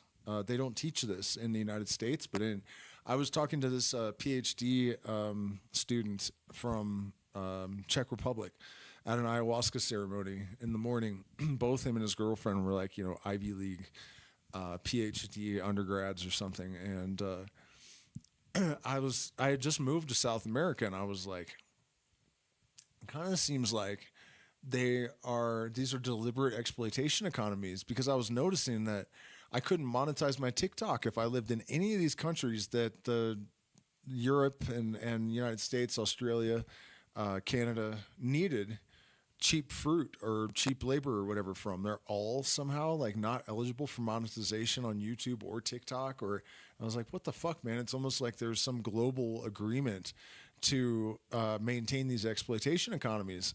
And they're the two European, you know, PhD students were like, what? Almost like that. They teach that in schools in Europe. In college, you learn about this, how they maintain them and why, and you know. And I was like, not surprised that we don't hear about that in the United States, you know. But it's true. And then, you know, people wonder why people hate Americans so much, but they're literally standing on the backs of these people and like looking down on them, you know. And they've built their nation and their wealth and all the shit that's been drained by their stupid asses allowing the government to do that to them, while standing on the backs of these people. And then they try to come to their country and they're like, you know, get them out of here. It's like, you fucking piece of shit. You would not have any of this if it wasn't for the fact that you had, you know, unnaturally, you know, the balance of the economic systems. It's just fucking incredible to watch the arrogance and ignorance of people in the U.S., especially with this subject, you know, because they just don't know. They don't fucking know. And they're all full of arrogance and ego, thinking that they're special or something because they live in some country that has been fucking over the rest of the world for the last, since before it even existed, because the crown uh, has always done that all over the planet. That's another thing I think people are starting to realize, that this reverence for the crown and stuff is fucked up. They're fucking pieces of shit, and they always have been, you know? And they've fostered this mentality in the United States of ego and self-centeredness and self-absorption, in order to protect themselves, really, because it doesn't protect Americans. It doesn't do anything for them. They think it does. They think believing in their superiority is somehow going to maintain it. But look, if they could just look around them, like, why are your bridges falling apart when you guys have paid more taxes than anyone else in human history? Where's it going? Maybe still to the crown that you thought you emancipated yourselves from all the way back in 1776. Maybe that's why the political shit in Canada, Australia, and the UK always move exactly the same way at exactly the same time. You really think that 13 colonies that were divided against each other actually managed to beat the fucking British Empire? You really believe that? You realize why they taught you that when you were 6, right? It's crazy. That's why you have potholes in every street. That's why the cities are overrun with homeless people. That is why your bridges are falling down, because they've been sending your tax money back to the crown since fucking 1776. A lot of it. Brainwashing's crazy, man. Brainwashing's crazy. Watch these people, like, if you guys watched my AI on evolution last night, the AI conversation on evolution, it's insane, the things that people are expected to ignore, and even though I had the AI on screen with all of the sources cited, the studies everywhere, people in the chat that were strung out on the old paradigm, I guess, were like, oh, I see.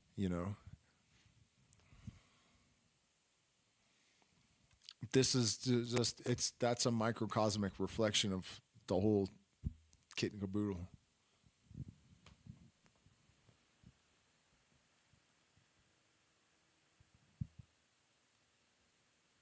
Yeah, out of the United States, the country is the best bet. Well, it's not really that much of a conspiracy theory.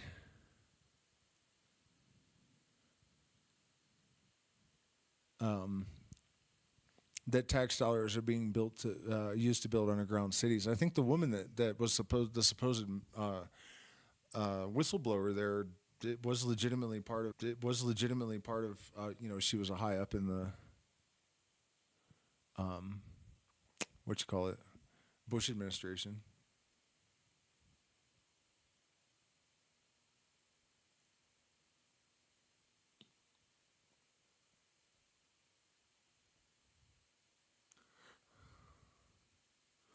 Yeah, that Seneca quote is exactly right.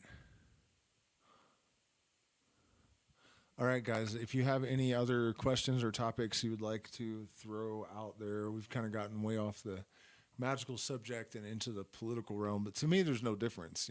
It's like the only stake I really have in it at this point. I'm 46 years old, not in the best health. I've lived a hard life. I'm not really worried about 20 years from now.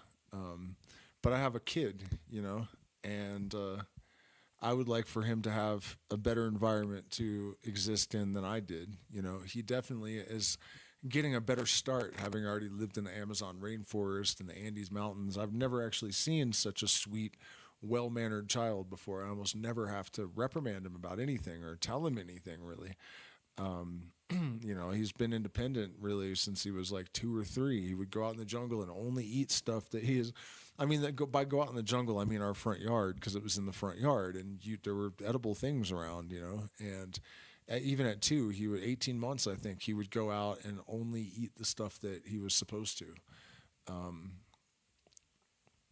he deserves a better world than the one that I had, because he's better fitted for it. So I would really like to see things go. And also, this is something that I don't know that people think about enough.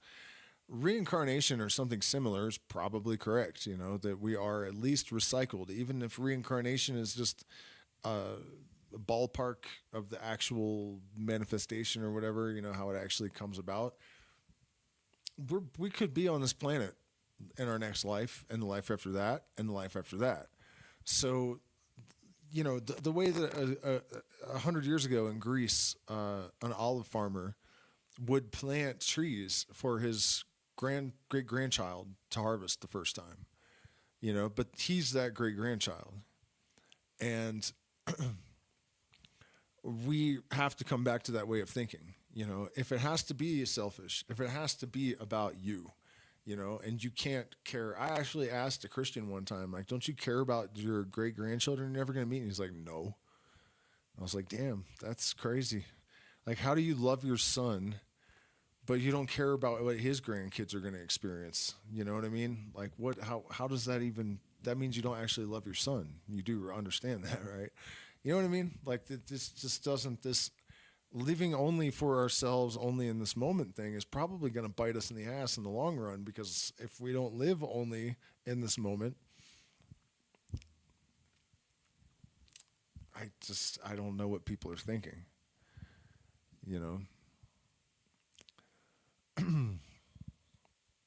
Anyways, what I was saying is that all of this talk of magic and consciousness and psychedelics and everything is really about trying to fix this shit, because it's just about game over, and that's not fair to my son, you know.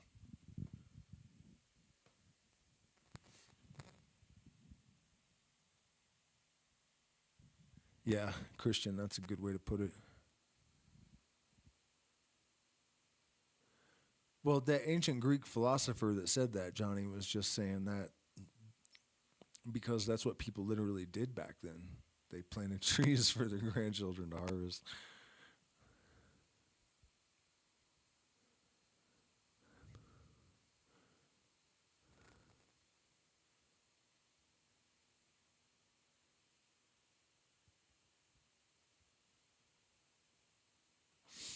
Well, he's asking about Fallout 3. I don't really know what that is, but I'm assuming he means the underground cities.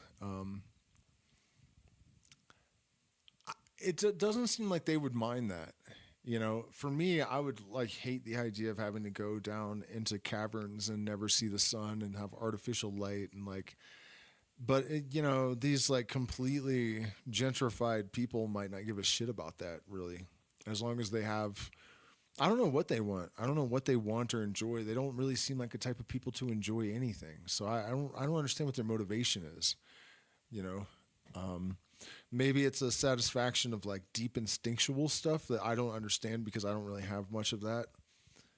Being neurodivergent as hell or whatever, you know, I don't, I can't comprehend what they get satisfaction from, I guess. But I also think there's a very good possibility that there's just going to be some natural disaster or something that they already know about, you know, and that could be the sun. The solar storms have been off the charts lately, and the possibility that what are those? The super volcano off the coast of Italy has been like rumbling for weeks now. Earthquakes all around it and stuff. That's not a good sign. And if that thing erupts, for example, we're done in like 48 hours or something. The whole goddamn planet, like full on extinction event. So they might know that's about to happen, and so that's why they're going underground. They might know for a fact that they're about to nuke the shit out of everything because aliens may have told them, uh, you know, we don't want this planet to die, so you need to get rid of these humans. And they're like, we'll do it or you're going to do it. And so you can take some of you and go underground, but we're cleaning this bitch up. Who knows, you know? Oh yeah, the solar storms will definitely affect the electronics. There's no doubt about that. It already has in the last couple of weeks. Um, we've had several that have caused blackouts and power failures all around the world, and it's going to get more intense until the middle of June or the end of June, at least. The moon does seem like it was placed. That there's no way that's true, read an article yesterday about volcanoes becoming active. Yeah, there's all kinds of. In Italy, Etna just erupted. Volcanoes are becoming active in the U.S., but the really scary one is off the coast of Italy. It's a super volcano under the ocean, and there have been like miniature eruptions and a bunch of like I think a 6.7 volcano out at sea around it. If that keeps happening, it's going to erupt, and that's the end of planet Earth. I saw some other questions in here. Swords, actions, and coins, pinnacles as wealth. Do you ever use an altar or ritual blade wand? Yeah, I mean, I used to do that kind of ritual stuff, and I probably should do it again. But honestly, at a certain point, I just kind of realized the only tool you need is your consciousness. And I think having emerald and myrrh and whatever combination of things in order to sort of prompt your consciousness, at a certain point you just don't really need to go through all that elaborate crap. It's just about consciousness and your expectations and enthusiasm. The reason that I'm kind of revising that now is that due to disappointment over the last decade or so, my own error, and also cultural sort of behavioral collapse, it's more difficult for me to tap into the sort of energized enthusiasm that I need to function at the level that I used to, I'm realizing. So I think I'm probably going to throw myself back into that kind of ritual work over the next couple of months, because that's really what all that stuff is for. It's in a way, it's about psyching yourself up. It's much more complicated and sophisticated than that, but fundamentally that's what it is, so the short answer is yes. During my probationary period in the Hermetic Order of the Golden Dawn, for example, I had to do the lesser banishing ritual of the pentagram twice a day, invoking in the morning and banishing in the evening, with the middle pillar also.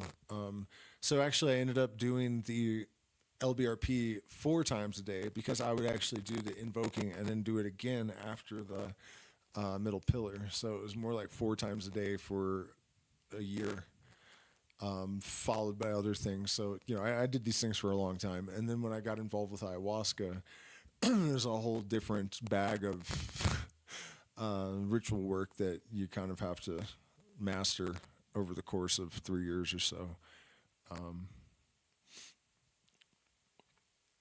But yeah, I kind of let all that slide because I didn't see a necessity so much for it. But that necessity, I think, has re-entered the chat.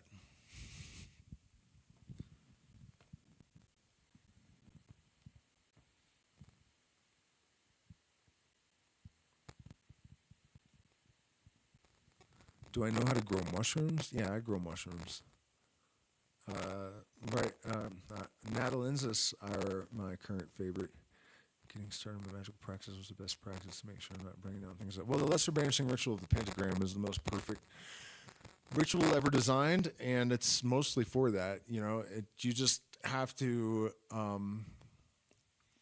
I think the whole protocol of invoking in the morning and banishing in the evening is perfect, and you really just it's not about bringing down things you don't want. I don't really think of active evil forces in the universe on the astral plane.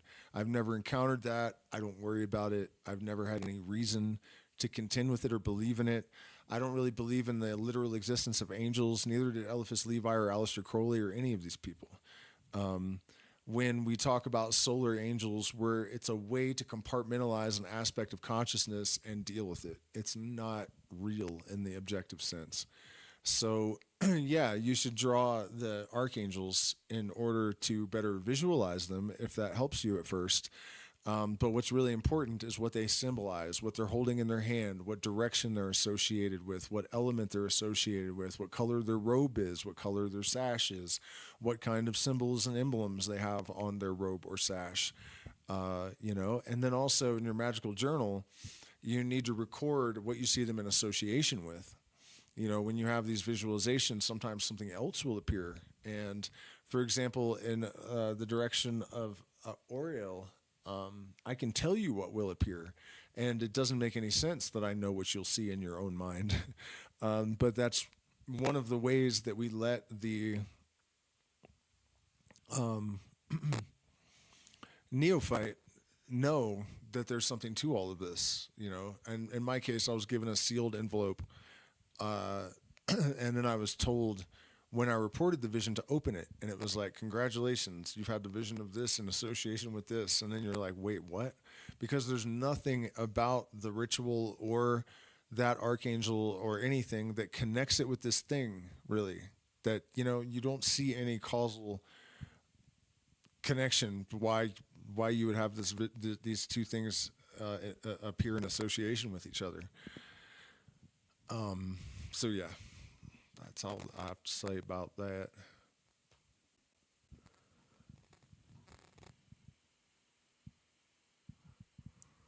Prometheus Rising is awesome. Yeah, Uriel is often pictured with a hood.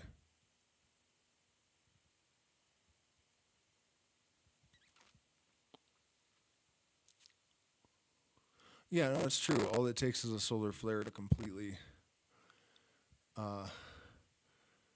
It could take out modern society, a big enough one. It'll erase all the electromagnetic data on the planet if it's intense enough.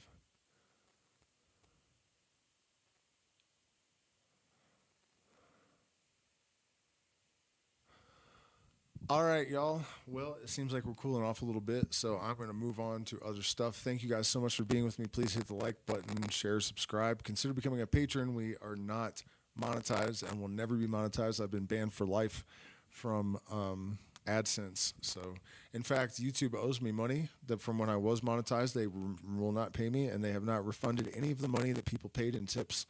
And I have contacted them, and they're like, well, it's up to us. We don't have to pay them back. And I'm like, okay, so you're stealing these people's money, because they would watch my music streams and then do the super chat. And the YouTube actually is like, fuck you. We're just going to keep it. Swear to God. Is that crazy or what? So anyways, support us if you can, please. And I'll see you tomorrow night.